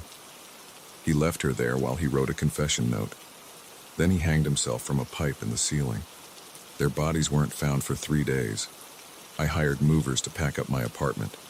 I couldn't stand being there anymore. While they worked, I sat in my car across the street watching the building. From the outside, it looked normal, boring even. But I kept my eyes on the windows of 5B. As the sun set, I saw movement behind the dusty glass. A shadow passed back and forth. 8 steps forward, 8 steps back. Even from the street, I could see the pattern. The movers finished around 8 p.m. I did one final walkthrough of my empty apartment. Everything was gone except for some dust and a few scuff marks on the walls. I stood in the bedroom doorway looking at the corner where I'd seen the figure. The footsteps above had stopped for the first time since I moved in. As I turned to leave, the temperature dropped. My breath came out in a white cloud. The air felt heavy again, pressing against my skin. I heard a creak behind me. I ran, down the 23 steps to the stairwell, through the lobby, out to my car. As I pulled away from the curb, I looked up at 5B one last time. A man stood in the window watching me leave. Even from the street, I could see his face clearly. He smiled. I drove to a hotel and checked in for the night. Around 3 a.m., I woke up suddenly. The room was silent.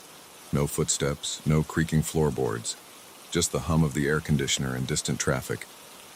I've found a new apartment across town. It's smaller, more expensive, and the commute is worse. But it's quiet at night. Sometimes I dream about those footsteps. 8 steps forward, 8 steps back. In the dreams, I'm not in my bed anymore. I'm upstairs in 5B watching a man pace. He carries something in his arms, something heavy. When he reaches the corner, he turns and looks at me and smiles. I checked the records again last week. 3 new families have tried to live in 5B since I left. None of them stayed longer than a month. The apartment is empty again now. But at night, if you stand on the street and look up at the windows, you can sometimes see a shadow moving back and forth. 8 steps forward, 8 steps back. Over and over until dawn. I drive by sometimes late at night when I can't sleep. I always count the windows up to 5B. Sometimes it's dark, but sometimes I see him there, pacing his eternal path. Once, he saw me watching. He stopped at the window and raised his hand like he was waving to an old friend. I don't drive by anymore. The superintendent, Mr. Garcia, quit his job last month. I ran into him at a coffee shop. He looked older, tired.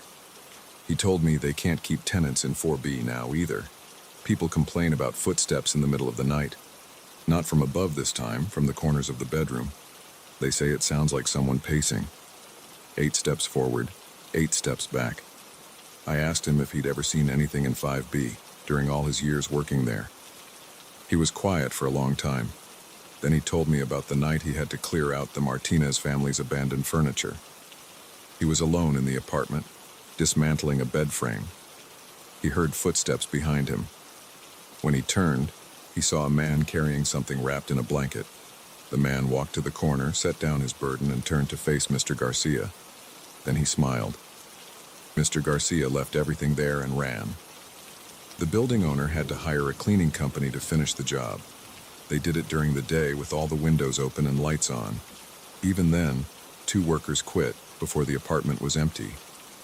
I haven't been back to the Blackwood building in months, but sometimes late at night when my apartment is quiet, I think I hear something. Distant footsteps. 8 steps forward, 8 steps back. I tell myself it's just my imagination, just memories of that place playing tricks on me. But last night I woke up at 3 a.m. The air in my bedroom felt thick and cold, and there in the corner I saw a familiar shadow. It raised its hand in greeting. 8 steps forward, 8 steps back. I'm moving again next week.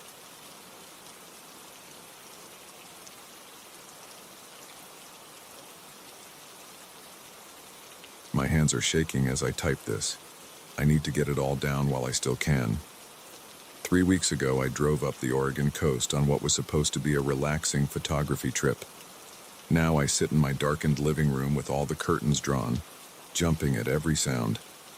I know it's out there, watching, waiting, and it's all because of what happened at that damn lighthouse. I had just finished shooting some waves crashing against the cliffs when I spotted the old lighthouse jutting up from a rocky peninsula. The structure stood maybe 80 feet tall, its white paint peeling and gray with age. A chain-link fence surrounded the property, with no trespassing signs hanging at intervals, all of them weathered and rusted. The gate hung partially open. The cloudy afternoon light was perfect for the moody architectural shots I like to take. I grabbed my Canon DSLR from the passenger seat and walked up to the fence. The silence hit me first. No birds, no wind, just the distant crash of waves. My boots crunched on the gravel as I slipped through the gap in the gate. Dead weeds poked through cracks in the concrete path leading to the lighthouse. The door hung crooked on its hinges. I tried the handle, locked, but a broken window on the ground floor gave me a way in. I know I shouldn't have entered. The smart thing would have been to stay outside and just shoot the exterior, but I've always pushed boundaries to get the perfect shot. I had to duck to squeeze through the window frame. Glass crunched under my feet as I straightened up inside what looked like an old office. Paint peeled from the walls in long strips.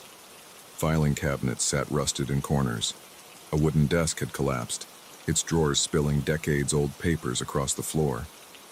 My camera clicked as I captured the decay. The light streaming through grimy windows created stark shadows perfect for black and white photography. A narrow metal staircase spiraled up through the center of the lighthouse. Each step groaned under my weight as I climbed. The second floor contained what must have been living quarters. A iron-framed bed stood against one wall, its mattress black with mold. Broken dishes littered the floor near a small kitchen area. The musty smell of rot and decay filled my nose. More photos. The bed, a chair tipped on its side, shelves of old canned goods with labels too faded to read. The stairs continued up. 3rd floor, more storage space, empty except for some old rope and rusty tools. 4th floor, the lens room. Huge windows wrapped all the way around, many of them broken. The giant Fresnel lens that once guided ships to safety was gone, leaving just an empty metal frame. The late afternoon light streaked through the glass, creating patterns on the dusty floor. I spent maybe 20 minutes up there shooting different angles. The view of the coastline was incredible. I got some great shots of waves crashing against the rocks below. The sun was starting to set when I decided to head back down. That's when everything changed. I was reviewing the photos on my camera's LCD screen as I descended the spiral staircase. Something caught my eye in one of the lens room shots. I stopped on the stairs and zoomed in. There, in the corner of the frame, a dark figure stood by one of the broken windows, tall and thin, wearing what looked like some kind of coat. The image was grainy when zoomed in, but I could make out the basic shape. The figure seemed to be looking right at the camera, right at me. My hands started sweating. I knew I had been alone up there. I would have heard if someone else had climbed those creaky stairs. I quickly flipped through the other shots from the lens room. The figure wasn't in any of them, just that one frame. I nearly fell down the rest of the stairs in my rush to get out. My heart pounded as I squeezed back through the broken window and half ran to my car. The sun had almost set, casting long shadows across the lighthouse grounds. I kept looking over my shoulder, convinced someone was watching me. But I saw no one. The drive home took 3 hours. I tried to convince myself the figure in the photo was just a trick of light and shadow. Or maybe someone else had been exploring the lighthouse and I somehow hadn't noticed them. But deep down, I knew neither explanation made sense. I didn't look at the photos again until the next day. In the bright morning light of my home office, I transferred them to my computer and started editing. The lens room shots were actually quite good. The angular light, the geometric patterns of the window frames, the sweeping coastal views. Then I got to that one frame. My blood ran cold. The figure was clearer on my large monitor. Still grainy and indistinct, but I could see more detail. The coat appeared to be long and dark, possibly black. The figure's proportions seemed wrong somehow. The arms hung too low, the neck too long, and where the face should have been was just a dark smudge. I closed the photo and tried to put it out of my mind. I had other work to focus on, a backlog of wedding photos to edit, a corporate headshot session to prepare for. But I kept thinking about that figure. Several times I caught myself opening the file again, studying it, trying to make sense of what I was seeing. 3 days passed. I was working late one night, editing photos at my desk. The house was quiet except for the soft hum of my computer. Movement caught my eye, something in my peripheral vision through the window to my right. I turned to look. A dark shape stood in my neighbor's yard, barely visible in the glow of a streetlight. Tall, thin, wearing what looked like a long coat. I jumped up so fast my chair crashed over. By the time I reached the window, the shape was gone. My hands shook as I locked the window and pulled the curtains closed. Had I really seen something? Or was my mind playing tricks influenced by that strange photo? But that was just the beginning. The next night I saw it again. This time in my backyard, standing motionless between my wife's rose bushes. I ran outside with a flashlight, nothing there. No footprints in the soft dirt, no broken branches or disturbed plants. My wife Sarah noticed my agitation. "You're jumping at every sound," she said over dinner. "What's going on?" I hadn't told her about the lighthouse photo or what I'd been seeing. How could I? It sounded crazy even in my own head. "Just stressed about work," I lied. "Big deadline coming up." She didn't believe me, I could tell, but she didn't push it. The sightings continued. Brief glimpses of that tall, dark figure always at the edge of my vision, standing beneath a tree across the street, looking in through the kitchen window late at night. Reflected in my car's side mirror as I drove to work. Each time I turned to look directly at it, it vanished. But I felt its presence lingering. I started having trouble sleeping. Every creak of the house settling made me bolt upright in bed. I installed security cameras and motion sensor lights around the property. They never caught anything unusual. A week after my lighthouse visit, Sarah left for a 4-day business trip. That's when things escalated. The first night alone in the house, I woke at 3 a.m. to footsteps in the hallway. Slow, heavy steps on the hardwood floor. I lay frozen in bed, ears straining. The steps moved past my bedroom door and continued down the hall, then stopped. I grabbed the baseball bat I'd started keeping beside the bed and crept to the door. My heart hammered so hard I could barely hear anything else. I yanked the door open, bat raised. The hallway was empty. But at the far end, the bathroom door slowly swung shut. I rushed down the hall and threw open the bathroom door. Empty. The window was locked from the inside. No way anything could have gotten out. I searched the entire house, all doors and windows secure, no sign of an intruder. But when I returned to my bedroom, I found long scratch marks in the wooden floor outside my door, fresh marks that hadn't been there before. I spent the rest of the night in my car, parked in a brightly lit grocery store lot. The next day I called in sick to work. I couldn't concentrate anyway. I sat in my living room with all the lights on, jumping at every sound. Around sunset, my phone buzzed. A notification from one of the security cameras. Motion detected in backyard. I pulled up the camera feed. The figure stood at the edge of my yard, partially hidden behind a tree. Even through the grainy infrared video, I could see its impossible proportions. Those two long arms. That stretched neck. And now I could see its face. Or rather, the lack of a face. Just smooth, dark blankness where features should be. The figure raised one grotesquely long arm and pointed directly at the camera. At me. The video feed cut to static. When it came back online seconds later, the figure was gone. But a new notification popped up. Motion detected at front door. Then, motion detected at side window. Then, motion detected at back door. It was circling the house. I ran to my car, hands shaking so badly I could barely grip the keys.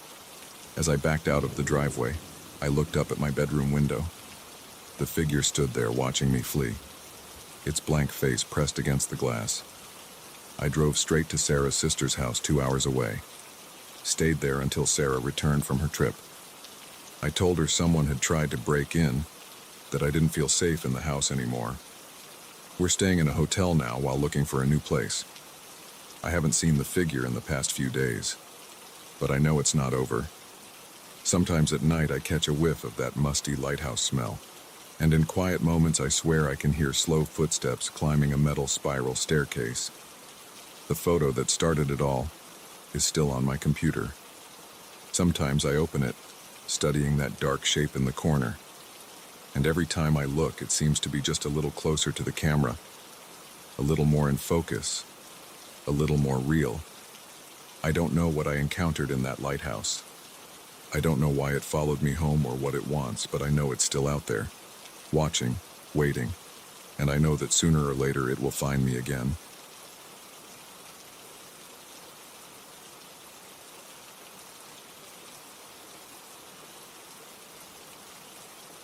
The first time I heard the whisper, I was on a business call with my supervisor. I almost missed it. A soft, barely audible murmur beneath her voice as she droned on about quarterly projections.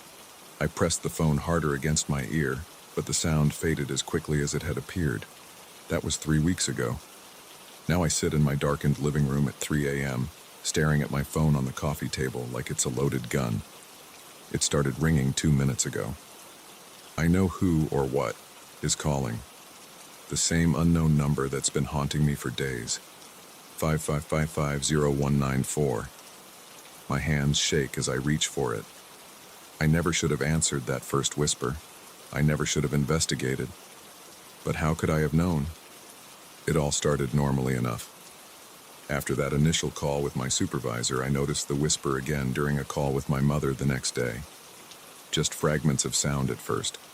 Unintelligible, but definitely there. I cleaned my phone's speakers, checked for interference, even called my carrier to report the issue. The tech support guy ran some tests and found nothing wrong. Probably just network congestion or a bad connection, he said. Let us know if it persists. It did persist, and it got worse. Within days, the whispers became clearer, more distinct. Still quiet, but now I could make out words. That's when the cold fear first hit me, because the whispers weren't random. They were describing things, specific things, about me. Blue shirt today, it whispered during a call with my dentist's office. I froze, looking down at the powder blue button-down I was wearing. Coffee spilled on desk this morning, it murmured later that day while I talked to a client. My eyes darted to the brown stain on my desk that I'd been meaning to clean up. Forgot to lock car door again, it said during another call.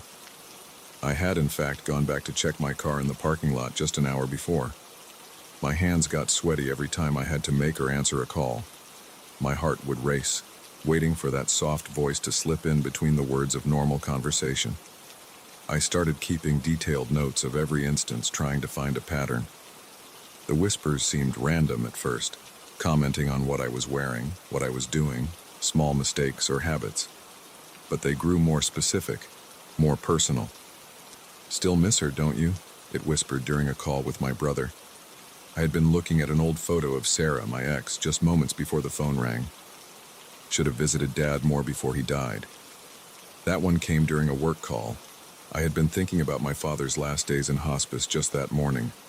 I began recording all my calls, playing them back at high volume through headphones, trying to capture the whispers, but they never showed up in the recordings. I was the only one who could hear them. The breaking point came last week.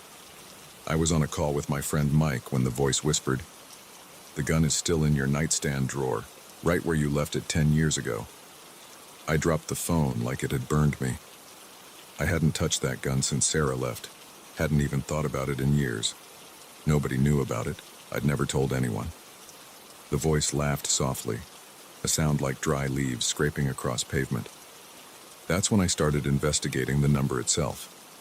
Every call now came from 555-194, but when I tried calling it back, I got an automated message saying the number wasn't in service. I contacted every major carrier, but none had any record of the number being registered. I even hired a private investigator, paying him extra for urgent research. "This is weird," he told me 2 days later. "That number format shouldn't even exist in your area code. It's like it's coming from nowhere." I stopped answering calls altogether, turned my phone off, but it would turn itself back on and the calls would come. The whispers got longer, more detailed. They started describing things I was doing in real time. "Your hands are shaking again," it would say. "Your heart is beating 110 times per minute. You haven't slept in 37 hours. I ripped my phone apart, bought a new one, changed my number. The calls followed me. I could feel myself unraveling. I installed security cameras all over my house, but they showed nothing unusual. I was alone, always alone, with that whispering voice that knew everything about me. Last night, things escalated. I was trying to sleep when my phone rang. The voice didn't whisper this time. It spoke clearly, almost conversationally. "Do you remember July 15th, 2013? It asked. "The night you followed Sarah after you saw her with him? Remember what you almost did?" My stomach lurched. I had never told anyone about that night. Never admitted to anyone how close I'd come to something terrible. "You had the gun with you," the voice continued.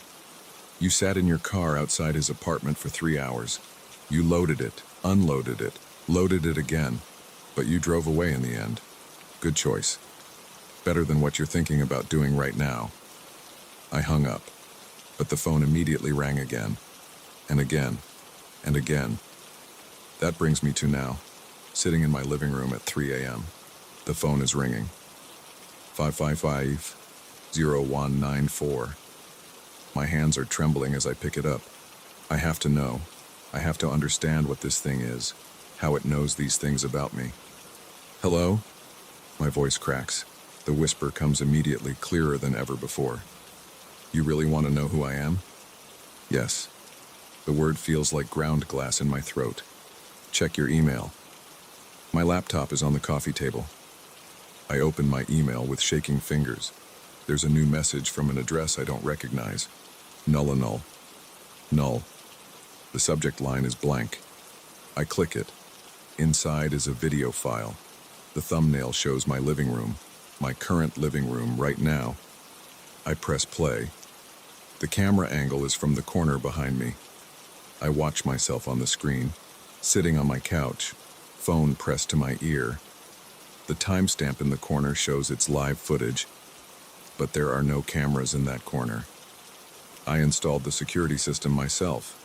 I know every camera location. I spin around, heart pounding.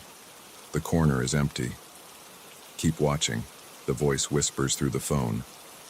On my laptop screen, I see myself turn to look at the corner. Then I see something step out of the shadows behind me.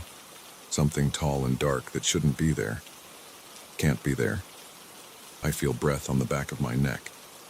"Remember when you used to watch Sarah through her windows?" The voice whispers, but not through the phone this time. "Remember how powerful that made you feel? Now you know how it feels to be the one watched." I try to run, but my legs won't move.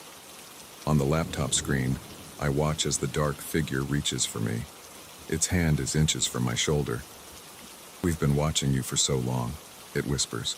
"All those secret moments, all those dark thoughts, all those things you think nobody knows about." I feel fingers brush my shoulder. Cold fingers. Too cold. But we know everything, don't we? We've always known. And now it's time for you to join us. After all, you're so good at watching people. You'll fit right in. The hand grips my shoulder. On the laptop screen, the figure's face comes into view. I see its features clearly for the first time. It's wearing my face, but its eyes are wrong. Empty. Black holes that seem to go on forever. I try to scream, but no sound comes out. The thing that wears my face leans closer, its breath like ice against my ear. "Time to make a choice," it whispers. "Just like that night with Sarah. But this time you don't get to drive away." The room grows colder, darker. The thing's grip tightens on my shoulder, and I feel myself being pulled backward, toward those empty black eyes that wear my face. My phone lies forgotten on the coffee table. It starts to ring one last time.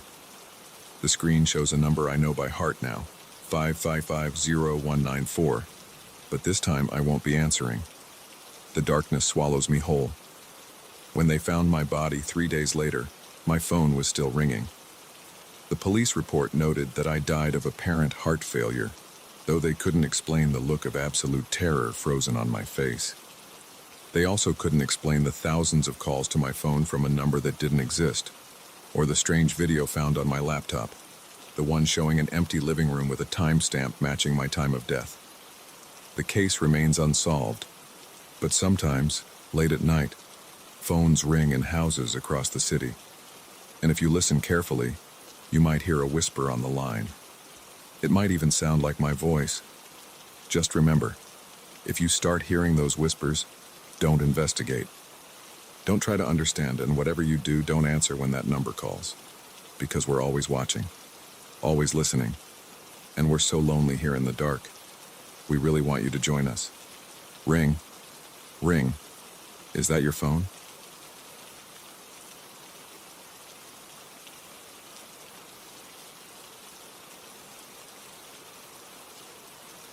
I shouldn't have taken that detour. That's what I keep telling myself now, sitting in this dark room trying to make sense of what happened that night. The doctors say writing it down might help.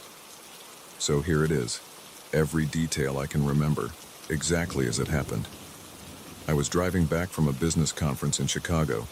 The GPS said I had another 6 hours to Pittsburgh. Around 11 p.m., I hit construction on I-80. A state trooper waved traffic onto some county road detour. I didn't think twice about it, just followed the line of cars onto the exit. Except there weren't any cars in front of me anymore. I don't know when I lost them. The 2-lane road cut through cornfields, empty and straight. My headlights caught the stalks, dead and brown in late October. The dashboard clock read 11:42 p.m. I drove for an hour without seeing another vehicle. No houses, no lights except my high beams cutting through the dark. The radio picked up nothing but static. I checked my phone. No signal. The gas gauge showed half a tank. Plenty to get back to the highway wherever it was. The first time I passed the abandoned gas station, I barely noticed it. Just another dead business in the middle of nowhere. Rusty pumps, broken windows, faded Gulf sign hanging crooked. What caught my attention was the mile marker next to it, 237. I remembered that number because it matched my hotel room in Chicago. 20 minutes later, I saw another gas station. Same rusty pumps, same broken windows, same Gulf sign, same mile marker, 237. "That's weird," I said out loud. My voice sounded wrong in the quiet car. I glanced at the clock. 12:47 a.m. I kept driving. The road stayed empty and straight. Fields on both sides. No turns or intersections. Just darkness ahead and darkness behind. At 1:23 a.m. I passed the gas station again. Mile marker 237. The Gulf sign creaked in the wind. My hands tightened on the steering wheel. I wasn't tired. I hadn't dozed off. I was driving straight ahead the whole time. This wasn't possible. I sped up to 70, then 80. The cornfields blurred past. I counted the minutes watching the road. At exactly 17 minutes, the gas station appeared again. Mile marker 237. No. I hit the brakes hard. The car skidded to a stop in the middle of the road. The engine idled. Wind rustled the corn. I pulled up Google Maps. No signal. I turned the car around, tires crunching on gravel. I'd go back the way I came. 20 minutes of driving. The gas station appeared in my headlights. Mile marker 237. My heart pounded against my ribs. Sweat ran down my back despite the cold. I tried to think logically. Roads don't loop in circles. There must be turns I wasn't seeing in the dark. I opened the glove box, pulled out a notepad and pen. I'd track everything. Time, landmarks, anything that could help me figure this out. 2:15 a.m. Past gas station. Counted telephone poles, one every 100 feet. 2:32 a.m. Gas station again. Same number of poles between stations. 2:49 a.m. Station. Gulf sign still creaking. 3:06 a.m. Station. Noticed broken Coke machine by door. 3:23 a.m. Station. Same Coke machine. The gas gauge now showed quarter tank. I had maybe 3 hours of fuel left. My throat felt dry. I needed to think. I pulled onto the gravel shoulder and killed the engine. Darkness pressed against the windows. The wind had picked up, making the cornstalks whisper. Something moved in my side mirror. A shadow, darker than the night. I whipped around to look through the back window. Nothing there. Tap, tap, tap. I jumped. Someone was knocking on my driver's side window. A face peered in. An old man with deep-set eyes and gray stubble. He wore a thick flannel jacket. His breath fogged the glass. My finger found the window control. I lowered it an inch. "You're not supposed to be here," he said. His voice was rough, like he hadn't used it in a long time. "I'm trying to get back to I-80, I said. "I took a detour and got lost." He shook his head. "No detour tonight. Highway's been clear all week." But I saw the construction. The state trooper. There ain't been no trooper out here in 20 years. He leaned closer to the window. "You need to leave. Now." "I've been trying. The road keeps looping. I keep passing the same gas station. That station burned down in '83. Nothing left but ashes." My skin went cold. I turned to look at the gas station, its broken windows clearly visible in my headlights. When I looked back, the old man was gone. I cranked the engine and floored it. The tires spun on gravel before catching. I didn't care which direction anymore, I just drove. The gas station appeared again, and again. The Gulf sign creaked. Mile marker 237 gleamed in my headlights. The gas gauge dropped to empty. The engine coughed and died. I coasted onto the shoulder. Silence filled the car. Wind rattled the corn. Shadows moved between the stalks. Tap, tap, tap. I didn't look this time. I knew what I'd see. "Last chance," the old man said through the glass. "You need to leave." "How?" My voice cracked. "The road just keeps going in circles. Not the road that's moving." He pointed at my chest. "You're the one going in circles. I don't understand. Think back. Really think. How'd you end up here?" I closed my eyes. The construction, the detour, the state trooper waving traffic off the highway. Except, I remembered headlights coming straight at me. The semi-truck drifting into my lane. The screech of brakes. The crash barrier rushing up to meet me. I opened my eyes. The old man watched me through the window. "There was an accident," I whispered. He nodded. "Bad one. They found your car wrapped around the barrier. Been in a coma 3 weeks now." "Am I?" "Not yet, but you can't stay here." He gestured at the road ahead. "This place is for folks who aren't ready to move on. Keep driving this loop long enough, you'll forget there was ever anything else. Just become another shadow in the corn." I saw them now, shapes moving between the stalks. People walking the same circles I'd been driving. Lost souls trapped in their own loops. "How do I leave?" "Same way you came in." He pointed back the way I'd driven. "But this time, don't turn away from the light." I started the car. The engine shouldn't have worked with an empty tank, but it hummed to life. "Thank you," I said. The old man stepped back from the window. "Good luck, son. Hope I don't see you out here again." I drove. The gas station appeared one last time. Mile marker 237. The Gulf sign creaked goodbye. Bright light filled my windshield. I didn't turn away this time. I woke up in the hospital. The doctors called it a miracle.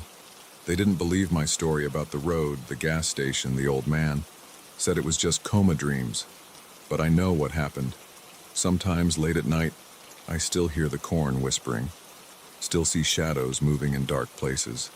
Still remember mile marker 237 and the road that never ends. I don't take detours anymore. The doctors say I'm lucky to be alive. Maybe they're right.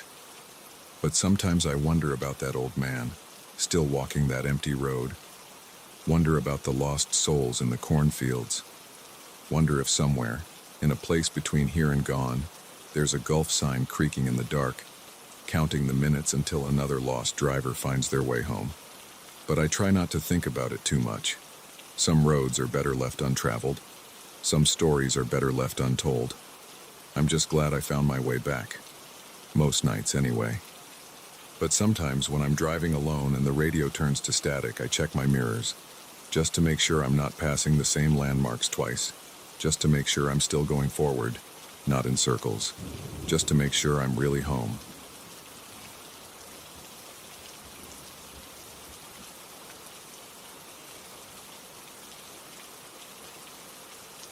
I shouldn't have bought that mirror.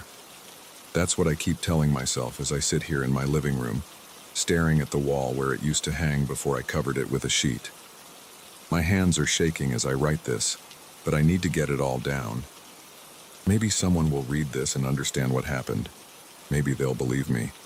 It started 3 weeks ago.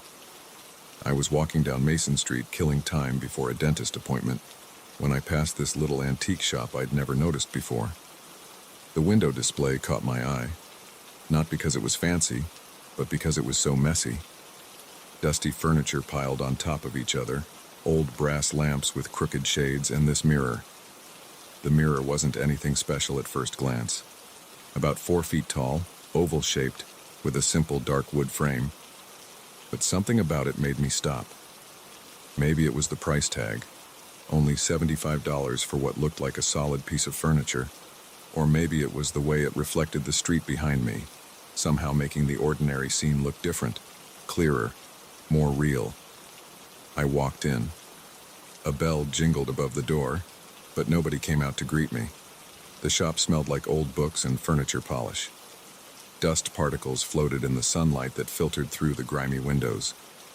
"Hello?" I called out. No answer.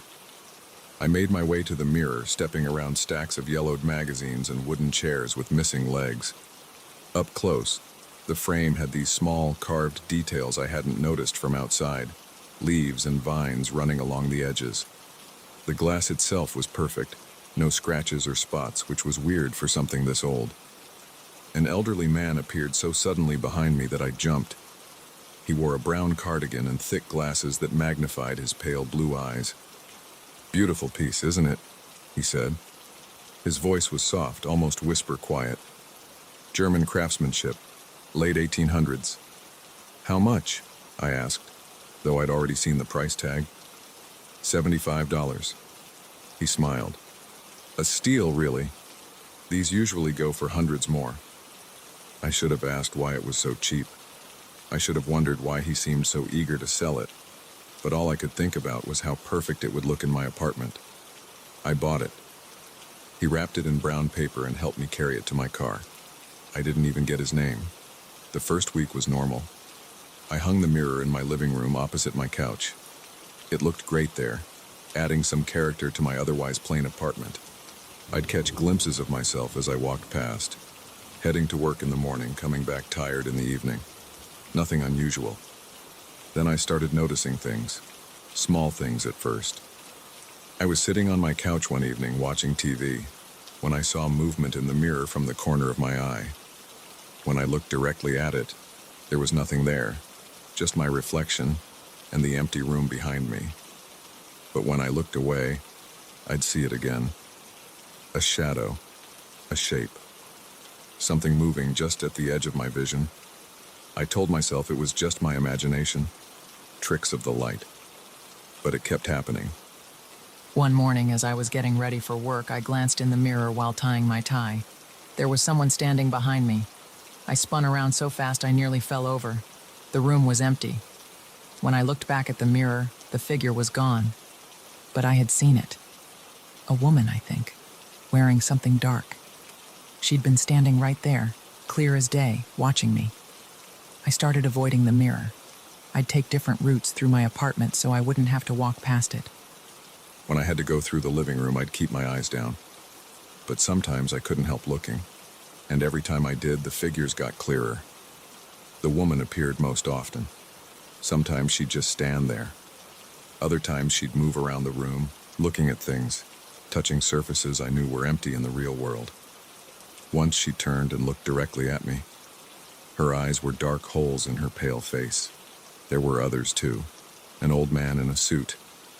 A child holding something I couldn't quite make out. They never appeared in the real room, only in the mirror's reflection. And only when I was alone. I tried to take it down. The morning after I saw the child, I decided I'd had enough. I grabbed my tools and went to remove it from the wall. The screws wouldn't budge. I tried harder until the screwdriver slipped and cut my hand. The blood dripped onto the mirror's surface, and for a second, just a second, I swear I saw all of them standing behind me, watching. That's when I decided to go back to the antique shop. I still had the receipt somewhere. Maybe the old man could explain what was happening. The shop wasn't there. I mean, the building was there, but it was a coffee shop now. Had been for years, according to the barista I talked to. She'd worked there for 5 years and had never heard of an antique shop on that street. I went home and Googled antique shops in the area. None matched the one I remembered. I drove around for hours, thinking maybe I'd gotten the location wrong. Nothing. That night, things got worse. I was trying to sleep when I heard noises from the living room. Not the usual creaks and settling sounds of an old building. These were footsteps, multiple sets of them, walking around my apartment. I lay in bed, frozen. The footsteps got closer to my bedroom door. I could hear whispering now, too low to make out the words. The door handle started to turn. I shut my eyes tight. When I opened them again, the sun was up, and everything was normal.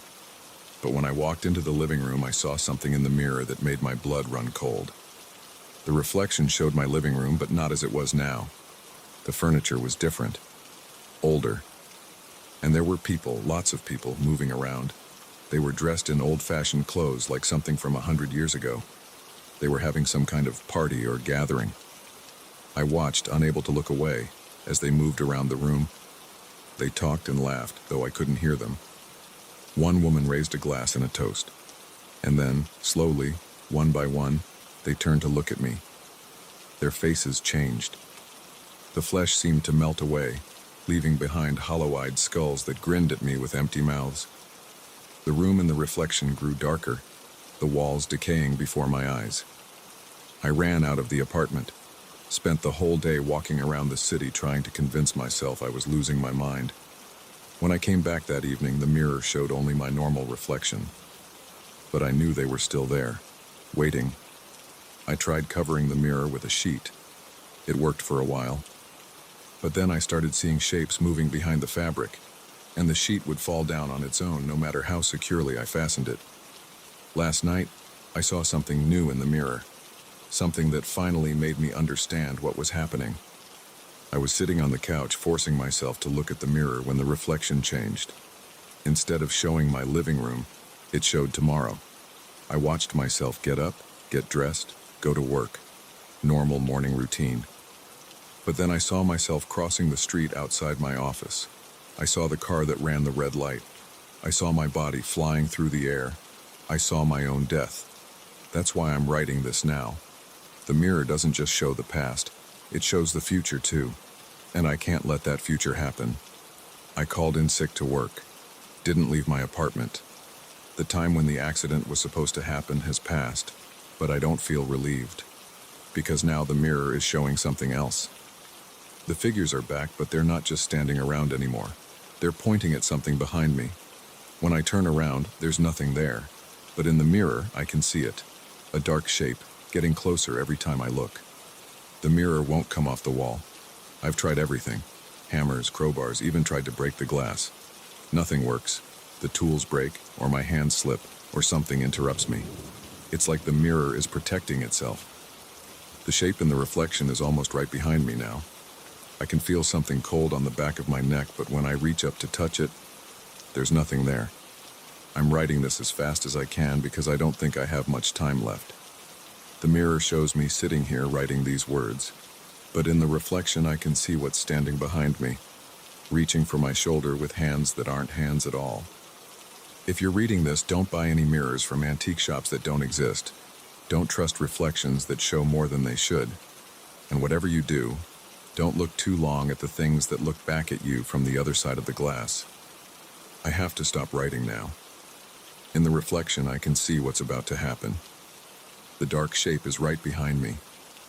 And its face. Oh God. Its face.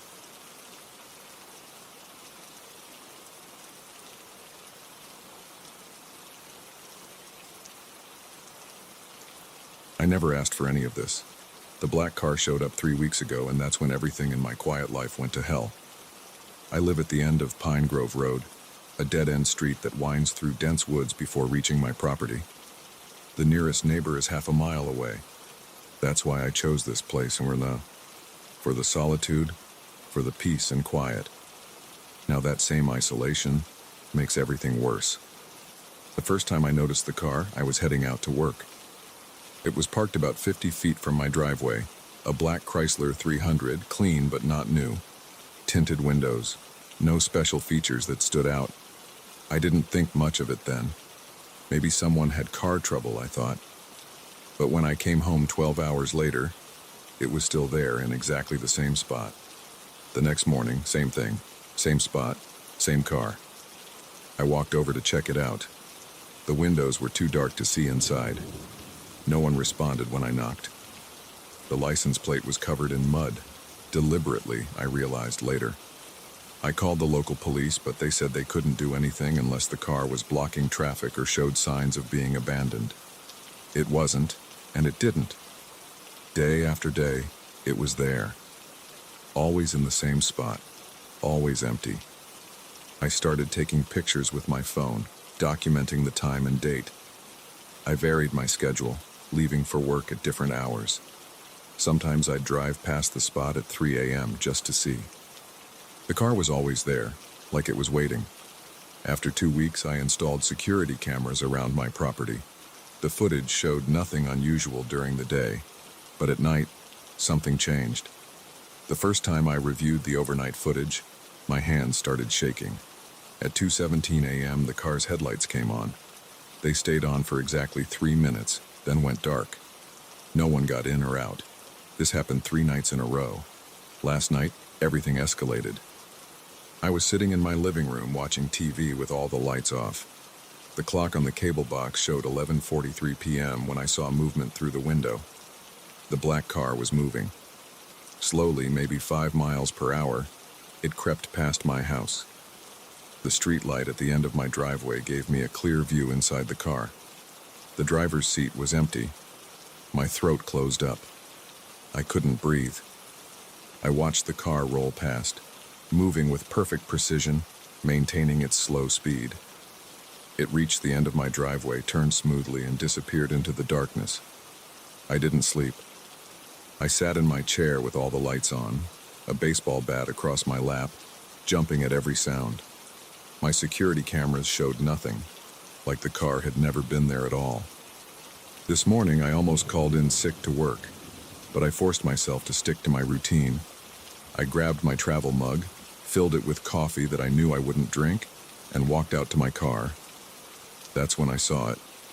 A white piece of paper trapped under my windshield wiper.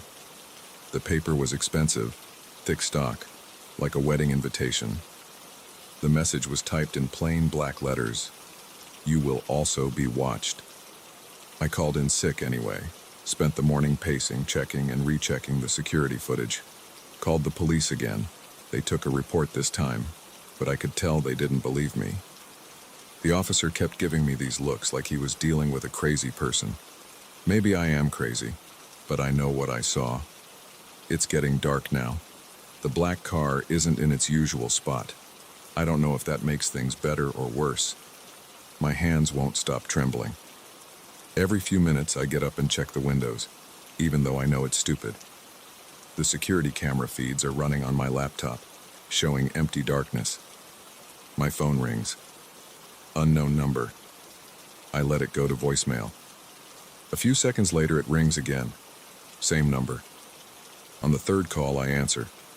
Silence. Then a click and a computerized voice. "We see you, James."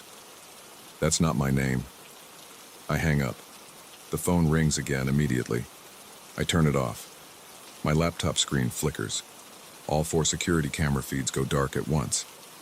When they come back on 3 seconds later, the black car is parked in my driveway. The engine is running. I can see the exhaust in the cold air. The driver's door opens slowly. Nobody gets out. It just stands open like an invitation. My chest feels tight. Sweat runs down my back despite the chill. The baseball bat is still in the living room. I should get it, but I can't look away from the screen. The open door, the empty seat, the running engine. A new message pops up on my laptop. No sender, no subject line. Just 3 words. Time to drive. I close the laptop.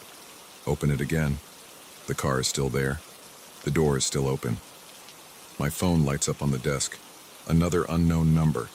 The computerized voice doesn't wait for me to speak. The longer you wait, the worse it will be. "What do you want?" My voice cracks. "Get in the car, James." That's not my name. You have the wrong person. "We don't make mistakes. Get in the car." The line goes dead. Through the window, I can see the car idling in my driveway. The open door, the empty seat. Waiting. I check the kitchen drawers for a weapon. Find a large knife. It feels useless in my hand, but it's better than nothing. My legs are shaking as I walk to the front door. The porch light flickers and dies. All the lights in the house go out at once. The only illumination comes from the car's headlights, casting long shadows across my front yard. The engine purrs steadily. I step outside, holding the knife behind my back. The air is cold enough to make me gasp. "What is this?" I shout into the darkness. "What do you want from me?" No answer except the idle of the engine. The open door. The empty seat. My security cameras are useless now. The house phone is dead. Cell phone has no signal. I'm alone with the car and whatever is controlling it. I take 1 step toward the driveway, then another. The knife is slippery in my sweating hand. 10 feet from the car now. I can smell the exhaust, see the leather seats clearly in the dome light. The radio comes on suddenly, making me jump.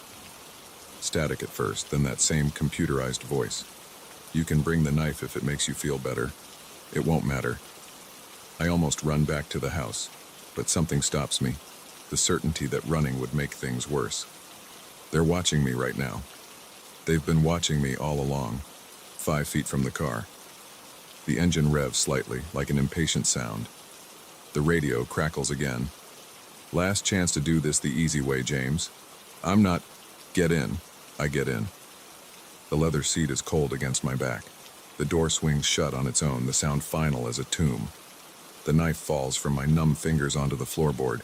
The steering wheel moves by itself, turning smoothly as the car backs out of my driveway. I try the door handle. Locked. Try the window controls. Dead. The radio speaks again. "Seatbelt, please. Safety first." I laugh. It sounds hysterical even to my own ears, but I fasten the seatbelt. The car accelerates smoothly onto the main road. "Where are we going?" No answer. The radio stays silent. The dashboard displays normal readings. Speed, fuel, temperature. Everything perfectly normal except for the empty driver's seat and the steering wheel that moves by itself. We drive for hours. out of my neighborhood onto the highway through towns I don't recognize. I lose track of time, lost track of direction. The car maintains a perfect speed, responds to traffic signals, changes lanes with mechanical precision. No other drivers seem to notice anything unusual about a car with no one behind the wheel. My phone is still dead. The knife lies on the floorboard. Useless. I've stopped trying the doors or windows. Just sit and watch the roads unreal ahead of us, lit by the steady headlights. Finally, after what feels like forever, the car exits the highway. We're in some kind of industrial area. Warehouses, loading docks, chain-link fences topped with razor wire. The streets are empty at this hour. Our headlights sweep across blank walls and locked gates. The car turns into a parking lot surrounded by high concrete walls. A gate rolls open automatically. We pass through into darkness. The engine stops. The headlights go out. Complete darkness except for the dim glow of the dashboard displays. The radio crackles one last time. "We'll be with you shortly, James. Welcome home." The dome light comes on. In its weak glow, I can finally see it. A small black box mounted under the dashboard, blinking with tiny red lights. Some kind of control system. I reach for it. I wouldn't do that. A new voice. Not from the radio this time. Someone in the back seat. I freeze, then slowly turn around. Empty. The back seat is empty. But I heard, "Up here." I look up at the rearview mirror. There's a face in it. Not my reflection, but someone else. Someone smiling. "Hello, James. We have so much to discuss." "I'm not James," I whisper.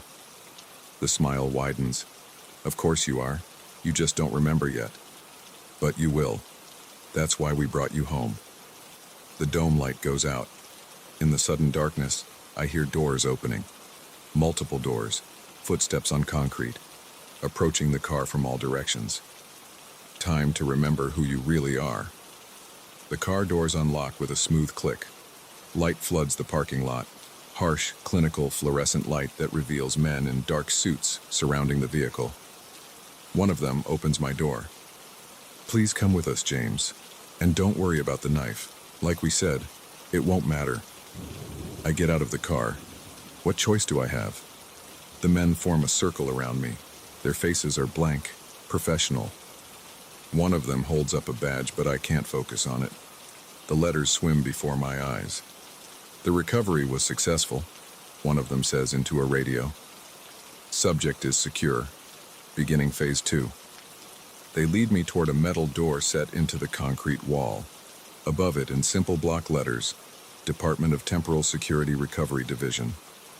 "I don't understand," I say. "You will." The man with the badge puts a hand on my shoulder. "The memories will return once we start the procedure. You've been hiding from yourself for a long time, James, but you can't run from who you are, or when you are." The metal door opens. Beyond it, a long white corridor stretches into infinity. They guide me forward, into the light. "Welcome back to 2157, Agent. We've missed you." The door closes behind us with a sound like the end of one world and the beginning of another. The last thing I see is the black car, sitting silent in the parking lot, its job complete. My job, I realize suddenly, remembering other missions, other times, other lives, other names that were never really mine.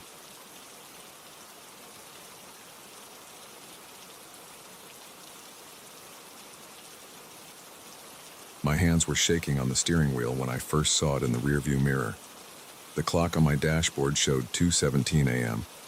I was driving my 2008 Honda Civic on Route 23, about 40 miles outside of Burlington, Vermont. No other cars on the road, no houses, no lights except my headlights cutting through the darkness ahead and the dim green glow from my instrument panel. I'd been on the road for 6 hours, heading back from a failed business meeting in Montreal. The radio had stopped picking up signals an hour ago. The only sound was the hum of tires on asphalt and the rattling of my coffee cup in the holder. That's when I saw it. At first, I thought it was just road fatigue making my eyes play tricks. A dark shape moving behind my car, maybe 50 feet back. It wasn't running exactly, more like sliding or gliding over the pavement. The movement was too smooth, too fast for anything on legs. I blinked hard and looked again. The shape was closer now, maybe 30 feet behind me. I pressed the gas pedal harder. The speedometer needle climbed from 65 to 70, then 75. The engine whined in protest. The thing kept pace easily. In the dim red glow of my taillights, I could make out more details. It was about the size of a large dog, but that's where any resemblance to anything normal ended. Its body was dark, not just black, but like a hole in the night. The edges of it seemed to blur and shift. No eyes that I could see, no face. Just that dark mass moving behind my car. My heart was pounding so hard I could feel it in my throat. Sweat ran down my back, making my shirt stick to the seat.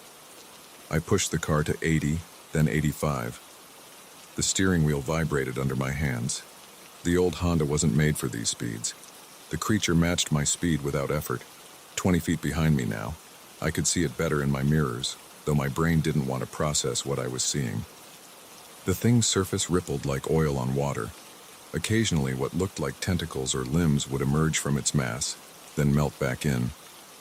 I grabbed my phone from the passenger seat. No signal. Of course there was no signal. I was in the middle of nowhere, Vermont, at 2 a.m. being chased by something impossible. The road curved ahead. I took it too fast. The tires squealed. For a second I thought I was going to lose control, but I managed to keep it together. When I checked the mirror again, the thing was closer. 15 feet now. I tried to think logically. I had a half tank of gas. The next town was... I tried to remember the last road sign I'd seen. 20 miles, maybe? Could I make it? The thing was still closing the distance. 10 feet now. My hands were so wet with sweat that they kept slipping on the wheel.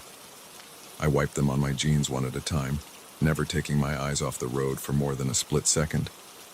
The speedometer showed 90. The car shuddered. A warning light came on. The engine was overheating. I checked the mirror again. The creature was right behind my bumper now, close enough that I could see how wrong it looked. The way it moved defied physics. It flowed over the road like liquid but held its shape, like a living shadow, but with mass and depth. Something hit the back of my car. The whole vehicle shuddered. A sound like fingernails on metal came from behind me. I yelled. I couldn't help it. Pure animal panic took over. I pushed the gas pedal all the way down. The engine made a horrible grinding noise. The speedometer passed 95. Everything was vibrating. The warning lights on my dashboard were going crazy. Check engine, oil pressure, temperature, all flashing red. Another hit from behind, harder this time. The car swerved. I fought to keep it on the road. In the mirror, I saw something dark flowing up over my trunk. Like thick black syrup, but moving against gravity. A tendril of it reached toward my back window. I did the only thing I could think of. I slammed on the brakes. Physics took over. The car's nose dipped down hard. The tires screamed. The seatbelt cut into my chest.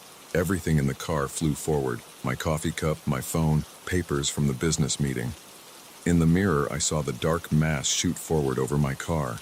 It hadn't expected the sudden stop. For a second, it hung in the air ahead of me, its shape twisting and stretching in ways that made my eyes hurt. Then it hit the road and splattered like a water balloon. I didn't wait to see what happened next. I yanked the wheel hard, spinning the car around 180 degrees. The tires left rubber on the asphalt. As soon as the car was pointed back the way I'd come, I floored it again. The engine coughed and struggled.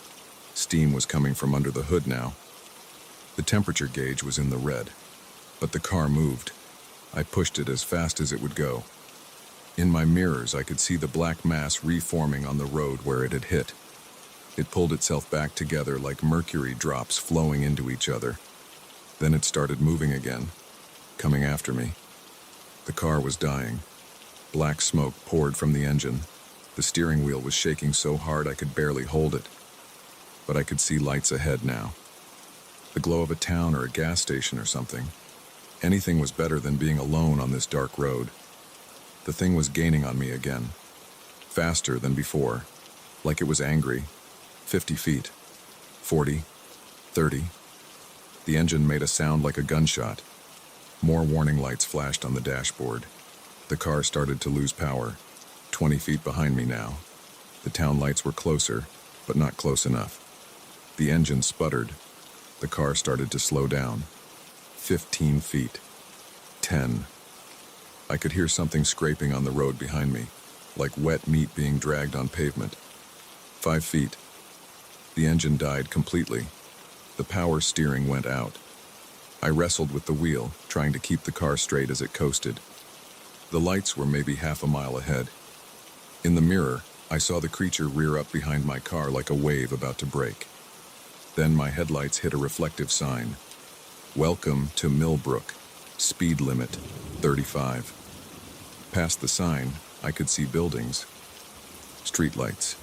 A 24-hour gas station with its fluorescent glare cutting through the night. The thing behind me stopped. Just stopped, like it had hit an invisible wall. As my car coasted toward the town, I watched in the mirror as the creature seemed to collapse in on itself, shrinking down and down until it was just a point of absolute darkness on the road. Then that winked out too, like someone had turned off a light. My car rolled to a stop right at the edge of town. The engine was dead. Steam poured from under the hood. All the warning lights were on. But I was alive. I sat there for a long time, shaking, waiting for my heart to slow down. Cars started passing me on the road. Early morning commuters heading to work. Normal people in their normal lives who had no idea what was out there in the dark. When I could trust my legs again, I got out and looked at my car. The back was covered in scratches, deep gouges in the metal that looked like claw marks. The trunk lid was dented and warped. The bumper was half torn off. Evidence that it had been real, that I hadn't imagined it. I walked to the gas station and called a tow truck. The mechanic who came to get my car whistled when he saw the damage. "Hit a deer?" he asked. "Something like that," I said. He gave me a ride into town. I got a room at the local motel and slept until afternoon. When I woke up, I went to the library and looked through local newspapers and history books. I found stories, old stories about things that chased cars on that stretch of Route 23. Stories about people who disappeared on that road. Most of them were dismissed as urban legends or blamed on drunk driving. I knew better now. I knew what was out there. I had my car towed to a garage in Burlington. The mechanic there said the engine was destroyed. Thrown rod, cracked block, melted pistons. The cost to fix it would be more than the car was worth. I bought a new car instead, a faster one. I drive that road sometimes, but only during the day. Never at night. Never alone. And I always watch my mirrors, looking for that dark shape that moves too fast and too smooth. Some nights I wake up in a cold sweat, thinking I see it in the shadows of my room. But it never comes into town, never comes near lights or people. It's still out there, though, on that lonely stretch of Route 23, waiting for the next car driving through the dark, waiting for the next person who doesn't know what lurks on empty roads at night. I've thought about reporting it to someone, the police, the state government, paranormal researchers. But who would believe me? What would I say? There's a living shadow chasing cars on Route 23. They'd think I was crazy, or drunk, or both. So I keep quiet. But I warn people when I can. Tell them to stay off that road at night. Most don't listen. They laugh it off. That's fine. I was like that once too. The mechanic in Burlington finished fixing my new car last week. Added some extra horsepower, better cooling system, reinforced rear bumper, just in case. Because I know someday I'll have to drive that road at night again. And when I do, I want to be ready. The scratches are still on my old car, sitting in the junkyard. The mechanic offered to fix them, but I said no. I keep the pictures on my phone. Evidence. A reminder. Because sometimes, late at night when I'm lying in bed, I start to doubt my own memory. Start to think maybe it was all just road fatigue or an hallucination. Then I look at those pictures. Those impossible claw marks in solid metal. And I remember that thing in my mirror, flowing over the road like liquid darkness. I remember the sound it made, like wet meat on pavement. I remember how it moved, too fast, too smooth, too wrong. And I know it was real. I know it's still out there. So if you're ever driving on Route 23 outside Burlington late at night, and you see something dark in your mirror, something that moves too smoothly, too quickly, don't slow down. Don't stop. Just drive. Drive as fast as you can toward the nearest town, toward the lights, and pray your car is fast enough. Because that thing behind you, it's faster than you think. And it's hungry. I know, I survived. Others haven't been so lucky. The police reports call them missing persons, abandoned vehicles. No signs of foul play, just empty cars on an empty road. But I know what really happened to them. I know what's really out there in the dark. And now so do you. Just remember, stay off Route 23 at night. Stick to the highways, the well-lit roads, because once that thing starts chasing you, there's only two ways it ends. You either make it to town like I did, or you become another empty car on an empty road. Your choice. Just don't say I didn't warn you.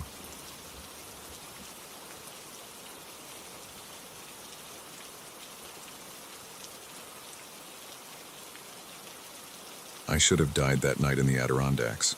Most people wouldn't believe what happened to me out there, and I don't blame them. I barely believe it myself. But every detail is burned into my brain, clear as day. I know what I saw, what I heard, what I felt. And I know it was real. I'd been solo camping for 15 years since I was 20. Nothing fancy, just me, my gear, and the wilderness. No cell service, no GPS, just old-school map and compass. I knew what I was doing. At least I thought I did. It was late October. The weather report showed clear skies and temperatures in the mid-40s. Perfect camping weather. I parked my truck at a remote trailhead about 30 miles west of Lake Placid. The sun was still high when I started hiking, my pack loaded with 3 days' worth of supplies.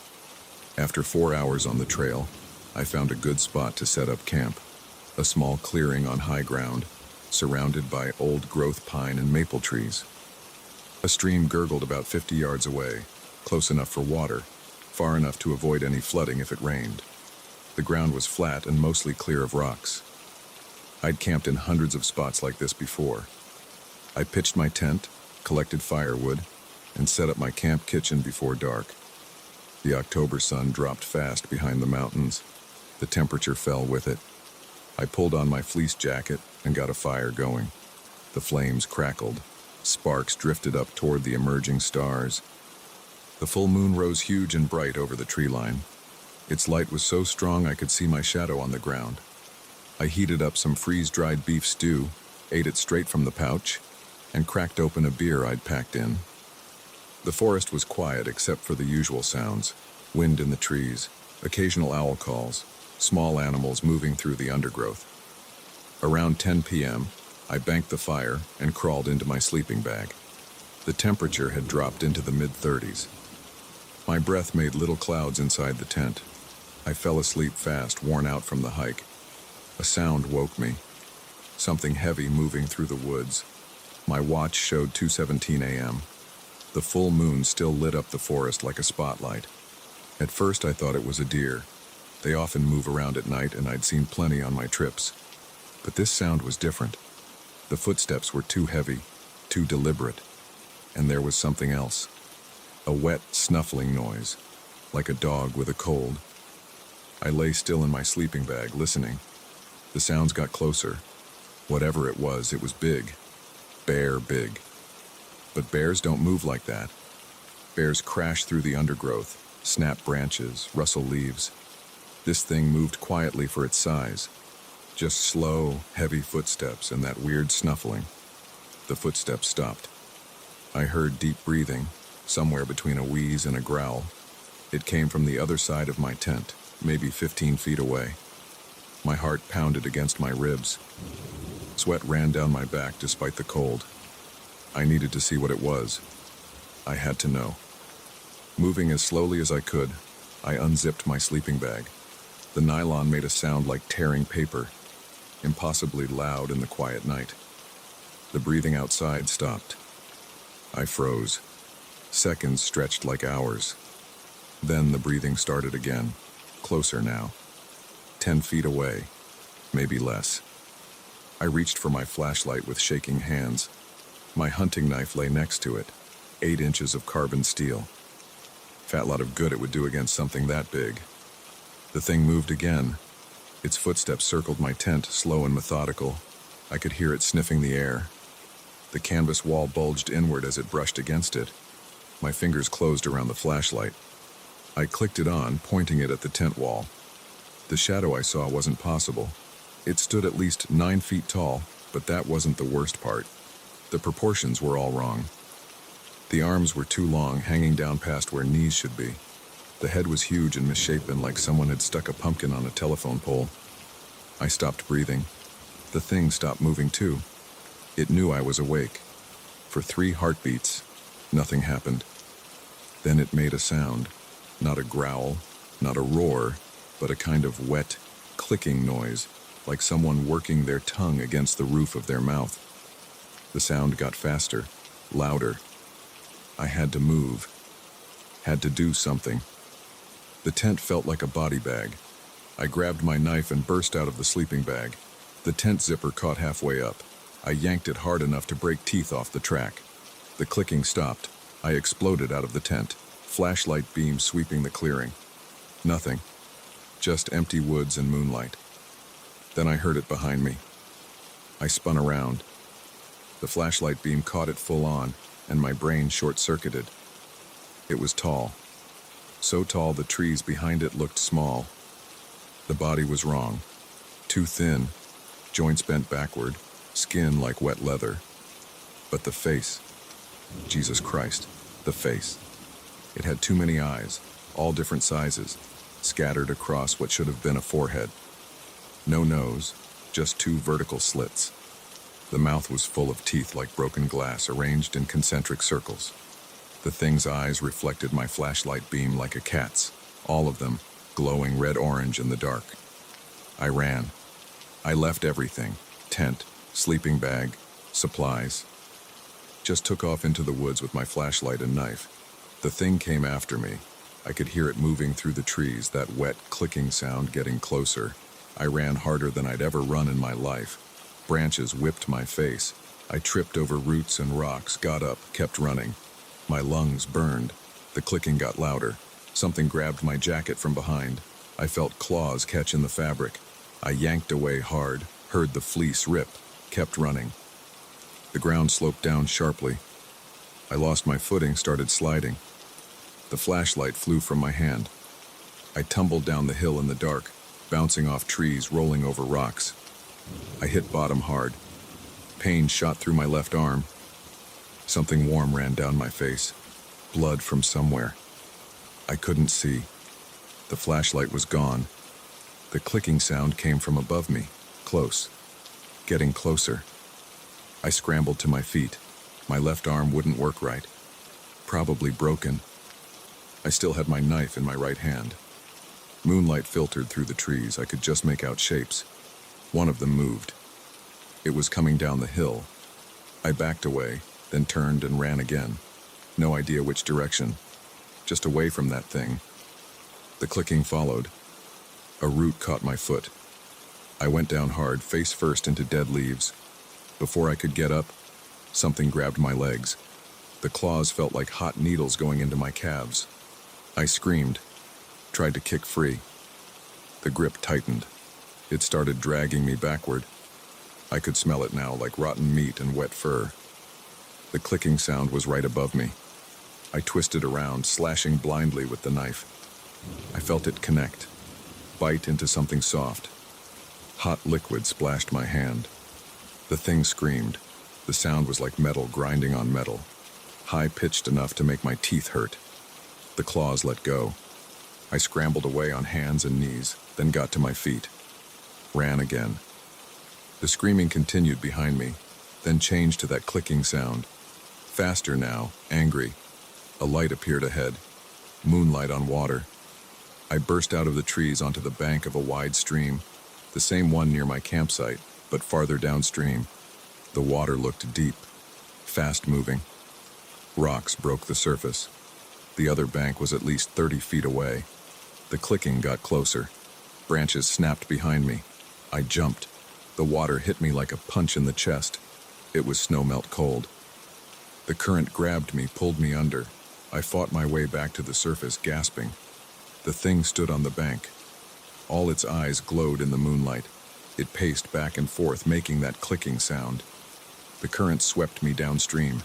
The thing followed along the bank, keeping pace easily with those long legs, waiting for me to come out. My clothes were soaked, pulling me down. The cold water sucked my strength away. I couldn't feel my fingers anymore. But I kept swimming, letting the current carry me while I angled toward the far bank. The thing clicked faster, agitated. It reached out with one of those impossibly long arms. Claws like steak knives caught the moonlight. I was almost across. The water was shallow enough to stand, but my legs wouldn't work right. Too cold. I crawled through the shallows on hands and knees. The thing crouched on its bank, coiling those backward-jointed legs, getting ready to jump. I fell forward onto rocks and mud, dragged myself up the bank. Water streamed off me. I could barely move. The clicking stopped. I looked back. The thing was gone. For a few seconds, nothing moved except the water. Then I heard it, that wet clicking sound, coming from downstream, getting closer. It had crossed somewhere else. I forced my frozen legs to move, stumbled into the trees. I had no idea where I was, which direction to go. Just away from that sound. The woods blurred around me. Everything hurt. I was so cold I couldn't think straight. But I kept moving. The clicking followed.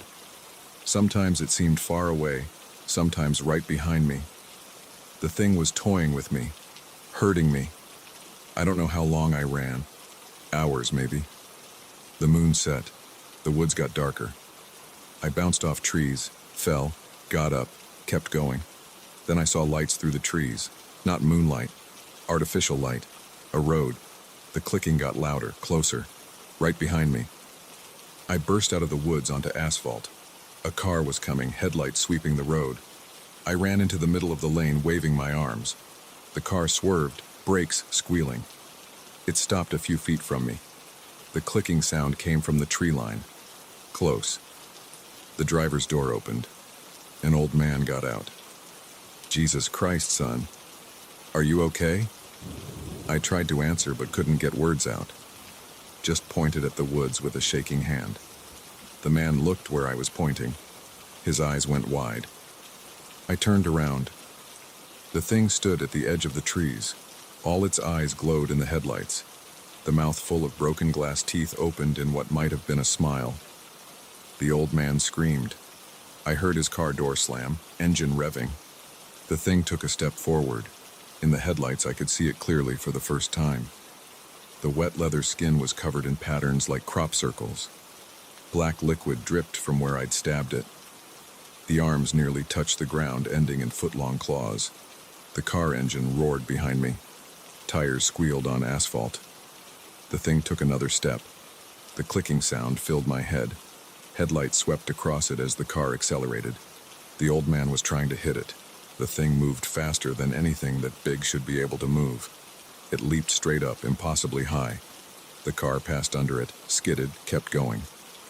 I watched the taillights disappear around a curve. The thing landed on all fours like a spider. It straightened up slowly, unfolding to its full height. This was it. I was done. Too cold to run anymore. No weapon, no help coming. The thing stepped onto the road, clicking, moving toward me with that weird, backward-jointed walk. Headlights appeared around the curve. Not the old man's car. Bigger lights, up higher. A truck. The thing stopped. All its eyes swiveled toward the approaching vehicle. An air horn blasted long and loud. The truck was a big rig coming fast. The horn kept blaring. The thing made that metal-grinding scream again. It turned and bounded back into the woods, moving like a spider on stilts. The trees swallowed it up. The truck's brakes hissed. It stopped next to me, engine idling. A door opened high above me. "You okay, buddy?" Some old guy flagged me down back there. Said someone needed help. I tried to answer. The world tilted sideways. The asphalt came up to meet me. I woke up in a hospital in Lake Placid. They told me I had hypothermia, a broken arm, and claw marks on my legs that needed 53 stitches. They asked what happened. I told them I fell down a hill running from a bear. The police found my campsite. Everything was shredded: tent, sleeping bag, backpack. They said it must have been a big bear. I nodded and didn't argue. That was 3 years ago. I haven't been camping since. Sometimes I dream about that clicking sound, about those wrong-shaped eyes reflecting moonlight. I wake up sweating no matter how cold it is. I know what I saw that night. The old man saw it too, and the trucker must have caught a glimpse. But we don't talk about it. Who would believe us? I still have the knife I stabbed it with. The blade is stained black, and nothing will clean it off. Sometimes, late at night, I think I hear clicking sounds outside my window. I keep the knife close, and I never go out under a full moon.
this.